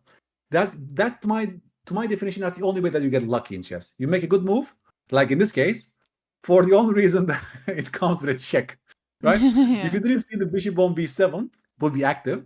If you only choose this move for a single check, I saw that that you could do like move the c pawn or something, and the bishop would be good. But nice. yeah. Nice. Okay, then you're already successful. Then that's already good. But I didn't. Cool. Yeah. Okay. Okay, one final question to you. This will be just a is it good or bad kind of a question, okay? Look at this position and tell me whether bishop b7 exchange offer is good for black or for white. Okay, read the board properly. Look at the big picture.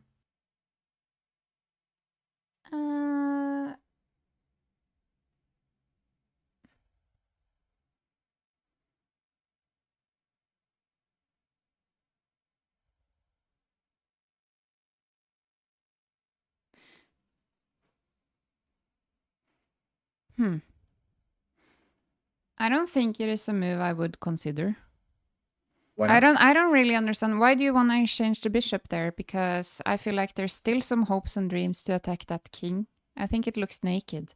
Isn't it better to do like pin it first and then play bishop b7? Why do I just give it? I don't understand why. Interesting. So we are catching some interesting thought process issues here. Beautiful. Great information for me. I don't think I would do it because I don't see the point. And if I don't see the point, I should not trade it. Okay. Yes. Or exactly. But there might be a point, and I don't see the point, but I don't see the point of trading it. Yes. Okay. It's interesting because you mentioned the opponent's king is naked and we can attack the king. So here my counter argument. You're exchanging the main defender of the king with this move. And that will strengthen your attack against the opponent's king because that's the sole defender of their king. Can you counter this argument, please?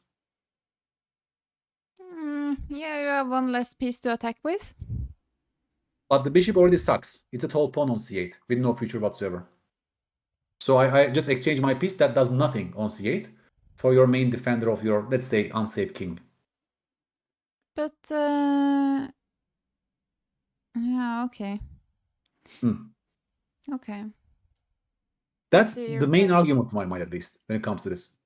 I see Not your to point. mention white has the bishop pair and so on. You also want to remove their bishop pair from the board. Yeah. Queen g5 is interesting because Yeah, but again, then I thought queen e3. Exactly. You sort of want to make two moves in a row in this position, which they won't Yes. allow you, yeah? Queen e3, for example. Yeah, that's a very good move, actually, queen e3. Or maybe queen d2 to challenge that queen and But the file. then, yeah, we can do that. Yes, very good. So first of all, we have some good pieces looking at the king side. You're right. Their king is lacking this pawn on the g file. Their king is more exposed than our king. If you compare the king safety, our king is much safer, right? So our chances might lie on the king side in terms of an attack. The bishop does nothing on c8. Nothing. Complete nothing. Doesn't even need to guard the d7 square. It's already guarded by the queen. So yes. you play the exchange just to remove the defender of the king. That's a long-term trade to, we say exchanging defender of the opponent king to strengthen your attack. Because every exchange must connect to some sort of logical chain of thinking. Yeah, that's the explanation in this position. I guess that it's this just. black. I guess it's not my first instinct to exchange pieces when I wanna. But you see, Yes. exchanges can be the most, let's say, aggressive way of playing chess. Like, look at the strength of this trade. After a simple-looking trade looks like simplifying, boring chess, their king has become much more exposed. Your attack is strengthened. Now you have this beautiful queen and knight combo, which we discussed today so many knight times. f5, knight h4. Knight f5, knight h4 game is over already. Like, how can they defend their king? Like, look at their queen, look at your queen on b7, and look at the change compared to the first position. I guess like, I just thought if I give my, like, the weakness around the king is light squares, so if I change my light square bishop, then I just have, I guess I have the knight and the queen, but I thought, okay, maybe queen g3. Yes, but you're right. Their weaknesses lie on those light squares, which means this is the only piece that is the border guard of those light square weaknesses. I know, Plus, but it's covering like the king on the g I file. would rather exchange it with a knight or something, and then I could have the light square bishop. That's also logical, but maybe they won't even give you, So they can need so much time and resources to even ask for the trade. Yes. Here you can literally force the trade with bishop b7, right? That's the bottom line. Yes. Also, we generally say you want to give a task to your worst place piece first. The bishop does nothing. Yeah, and the bishop b7 idea is also very logical in this sense. Like, terrible pieces serve like a function, and then you have all the time in the world for this. Yes. I see your point. Yeah, because I made a separate chapter in my the art of exchanging pieces course. There's a separate chapter called exchanges for an attack. You indeed do this exchange to attack the opponent's king. Very typical. Also in the Dragon Sicilian, maybe you know it, yeah? Bishop g7 is the main defender of the king. They go bishop h6 to trade the bishop, and then h4, h5, sack, mate, right? Even that exchange of the bishops is very typical for the same idea. You want to exchange of the main defender of the opponent's king. Very similar here in a very different context. Also, look at the bishop on a1, Solveig. What do you think about the bishop on a1? What are your feelings about it? I think it's a sorry excuse of a piece. Oh yeah, a tall bonde or what in Norwegian? Yeah, storbonde. Yes, like a tall pawn. Yeah, nothing else. See the effect of their own pawn in blocking that piece completely. Yeah. As Jan Marcos says, that's a piece of wood that is getting in the way of the bishop. That pawn on e5. Yes. They will rather give up the pawn, but they can't even give up the pawn, right? Like, going back to your sacrificial ideas. White will love to give up the pawn on e5, but they can't because it's blocked, right? It's just so nice. And now, after bishop e7 trades, like, it's -2 for black. Black is completely winning this position. Like, knight f5 is coming, also so practically easy to play with black, those positions. Like, you can understand, it's just so hard to play for white to defend. I mean, queen g3, knight f5 comes with tempo, not to mention other moves, You can go to the outpost, you will be chopped off, but maybe knight h4 at some point already. Maybe you can create a loop first, just the game plays itself. Sometimes rook a8, because if you play rook a8 now, then you allow such moves, right? Oh, clam checklist, please. Imagine that you want to activate your terrible rook on a8. Yeah. Clam checklist says, have you checked for checks? Why? Because, well, you have back rank problems. That's the first signal for us to be more careful in those positions, right? That would be a nice way to lose the game, by the way. Yeah. No, that would be a really sad. That would be a really sad way. Nice way for white, yeah? Yeah. To save this terrible position. That's Yes. why h6 first. Yeah, and then rook a8. Beautiful. Yes, Yeah. this was a complex example, by the way. So we finished on a difficult note here. Oh, Oh. yeah, I think it was instructive as well. Definitely. Yes, that concludes our 3.5 Wait. hour long lesson. I need That to was sum long. up what I learned. Please, we always end with a summary of the main points for your So own learning, please. yes. Okay, what was the first game again? That was This the was the game. Sicilian This thing. was the first game. Oh yeah, the Alapin. Yeah, with the outpost thing. Okay, yeah. So here it was that a6 move Yes, was this decision might be unnecessary, important. very unnecessary. Yep. And here, yeah, that knight to c5, giving that pawn was also unnecessary. Yeah, okay. So the lesson from here was don't be so afraid of just playing bishop g6 and opening the h file. Exactly. No phantom fears about these structures. Yes. Yes. You can always go back to your main idea. Get a knight on d4 later on. Yep. So that is definitely what I learned from this one. Yes. In the next one, I learned don't play the opening on autopilot and definitely notice what is the drawback of the opponent's moves. So nice. So nice. After Just to show bishop the viewer, d7. guys, Yeah. Solveig didn't see the drawback of the move bishop b7 because now she could take the pawn on d5 as a result of bishop b7, but she autopilot the move bishop c6 in this position. Yes. So that was a lesson from here. For sure. And from the next game, I guess, yeah, that was also h3. You didn't. Yes. But that is. This one. But I really liked the structure and I had fun with it. So I don't know. Is it really that bad? Oh no, I didn't say it was bad. It was a stylistic choice. It was an evaluation issue. You evaluate this position as good for white. Maybe you're right. I'm not sure what So Angel says. I would say rather the lesson from this one was the e5 idea. Yes. And then that bishop chunk takes is f7 and knight g5 Yes. ideas I learned. Yes. A deeper chunk because the knight has to move at some point. And sorry, f takes, of course. Yes. And the point is that the bishop becomes a loose piece on g4. Yeah. Yes. As a result of knight d7. And that's a typical punishment, of course. Yeah. Of those ideas. Followed by queen takes. And then the last game, also it was a6. So that is something that is recurring. Exactly. Don't make h3 or a6 autopilot from now on. Don't make such move. Most of the time, you don't even need that. Yeah. Let them execute bad ideas unprovoked in some sense. And like then just also, and also another lesson was I didn't look at the text thing. I forgot the c5. Text was missed. Yeah, because you not even see after knight a4 that they want to do this in this position. Yes. Yeah. So I already have one course about these two processes. Seeing the opponent's threat behind their last move plus punishing the drawback of their last move. Yeah, so in a single course, you can fix both processes. So I think key lessons is don't do those a6, h6 things on autopilot.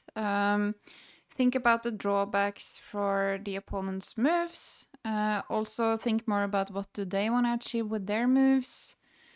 And I also learned the super outpost pattern. Oh yeah, the power outpost pattern. Power was outpost, important. yeah, not the super outpost. Yes. I learned. And also, what did you learn from this example? Can you summarize again? B takes c6. You don't actually need to put your pawn on the central square. It's also good to just control it, you know? Yes. Also, please connect this pawn to this knight. That's a very typical chess pattern. Yeah. Yes. Those knights on c3 are usually dominated by pawns on c6. Very typical way to bury the opponent's knights. Very typical positional chess pattern. Yeah, that's it. Once you learn it, you spot these things quickly in your games. Yes. And the next one was the power. Oh yeah, this one. But this one I solved, so this one I'm happy about. But maybe this one you're happy. But maybe I could have found the exchange faster. But exactly. Just think about whether you have this conception in your mind that bishops are always stronger than knights. Not always. Yeah. So that's it. You just chop it off before it gets too late. And then And it was then about this the one, oh, you were great in this one. I remember you were even stronger than me. Yeah, this was perfect. Like you very quickly saw this. You very quickly saw d5 outpost, and then you want to do this. But then you also search for the best option for the opponents, which you find actually. yes, Which I should improve my puzzle into the future. yes. Yep, great stuff. So And the final yeah, final ones, yeah, this was yeah, instructive, of course. power outpost. Yes, Um, power outpost, and right, even though we don't know how to continue from here, still going for these things because of yes, the terrible alternatives. Terrible yes, alternatives.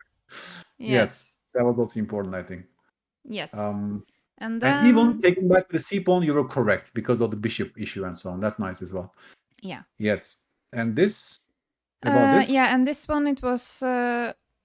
I think this one I was just getting a bit tired. I think that yeah, is gonna it be was my 3 hour mark.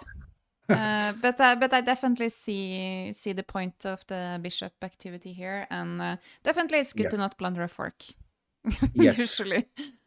Usually that's a good thing, yeah, to see those alignments. Mm-hmm. But also, I think it's very instructive, right? Because you mentioned that it's always good to have, I mean, not always, but usually it's good to have central pawns in chess. Because right now, black has no central pawn. No, no, good. We are placing a pawn in the center. But you see, piece activity, as we say, is usually more important than Yeah, structural configurations. yeah, The bishop is so sad. And that's why chess is a difficult game, because there are always conflicting chess principles. You know, one principle pulls us, oh, get a pawn in the center. The other principle says we should not kill our bishops, right? How do we choose? How do you choose in those moments? You know, yes, usually peace activity is prioritized. Usually, yeah, that's the conclusion here. Like you don't yes. want to kill your bishop. Like And that's terrible. and then the last one I learned I need to be more direct. No, I'm just joking. I learned that, you know, even exchanging moves can be very aggressive. Exactly. And this was, I think, like misconception in your mind that we try to fix. To your mind, this was a passive move. Why do I need to trade pieces? I should attack the opponent's king. You didn't see the real attacking strength of the move bishop b7 here. Which This was is great learning. weird because I often do that when it's like, you know, knights on f6 things. I'm very happy to Right. sacrifice exchanges and things to remove a defender, but I think That's right. this particular thing, I feel like, oh, okay, the enemy king is holy, you know, it's a Swiss cheese. So I don't want to Right. exchange the piece that can actually attack that color, Uh-huh. but you are removing their only piece that can defend it, and actually you have the knight, and they're only left with the dark squared bishop, so you can still Exactly. exploit those holes. So, Exactly. oh yeah, that was a lot of things I learned. We learned so many things today. I love it. I really enjoyed myself. And So if the audience loved it as well, it's even better. yeah, definitely. So what do you think I should do until next time? So I will definitely do some games that are longer than 15-10, like you Yeah. said. Yes. And then what other things do you think I should do? And then also those who in chat who are viewing that plans to join us next week, maybe you can follow along and do the same homework as me. So I will definitely Yeah, I try to can give you do some homework. I Yeah, will definitely I can try give to you some do at homework. least one rapid game each day, and if I manage I will do one that is a bit longer Yeah. as well. Yes, if possible. If possible. Mix it with longer games. And I mean, generally you're solving some puzzles per day, right? You're doing some tactics and calculation I training. haven't It's really not done that, but I guess I should also start studying your course, right? yes, you have my fundamental calculation skills course. I am very curious about the impact of it on you. I think Yes. you're on the right level. So you can start with that. What I'm thinking about is that maybe I can switch to the opponent's last move course, given what we saw today. Yes. That's what I'm thinking right now, you know? Which Yeah, one would maybe be I better should for you do right that now? one instead. Yeah.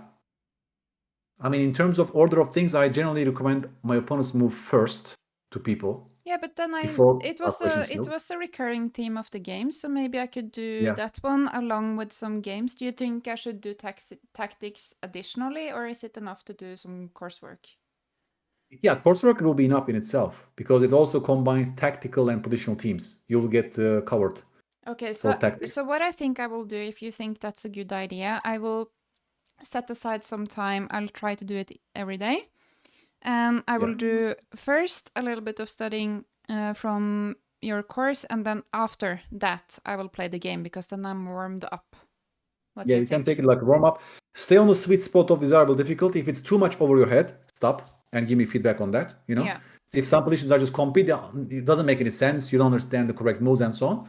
There are 4 different levels. That's why I said like that. Yeah, you always stay on the sweet spot of the correct Yes. level for you. Yes. So yes, not too easy, not too challenging. There you will find the right spot. Give your best, like treat them like calculation exercise, and try to understand the reasoning, and see where it takes you. Yeah, and then play some games. I mean, when you're commuting, when you're doing something, you can always do some puzzle rush, of course, like 10 minutes a day. It doesn't hurt, of course. Yeah, like you can always do them like quickly. It's because it doesn't really test for calculation, just basic tactical awareness. Okay, You cannot go wrong with that. you would rather recommend some 10-minute puzzle rush instead of like 10 minutes serious puzzle. Or if you have to choose, 10 minutes serious for sure. Serious. Do Okay. some serious exercise. If you have only 10 minutes, no serious. Like give your best. Like focus Yes. and calculate. Yeah. Okay. If you have some additional time, breaks, whatever, just 10-minute puzzle rush per day. That also, of course, helps. Okay. And just ask yourself, you remind yourself of the clamp checklist when you Yes. solve the puzzle rush.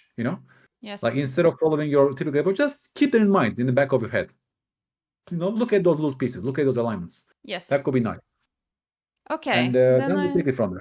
Then I got some homework, and chat, you also got some homework if you want to follow along with me. And then I guess Yeah. next Tuesday, same time, you can join us.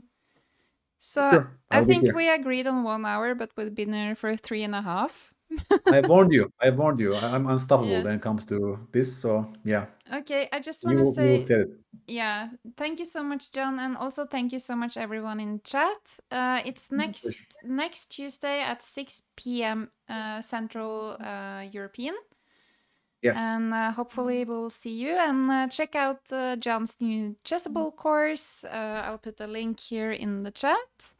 And Beautiful. also, if you want, you can check out my course. It's geared toward complete beginners below 1000. So Yes. thank you so much, Breaking John. that. And this was so much fun, and I'm really looking forward to next week. Same here. Thank you so much for taking this initiative and just be honest with yourself.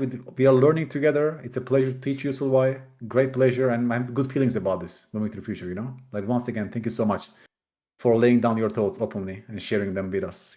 Great learning from me as well as a coach. See you next week.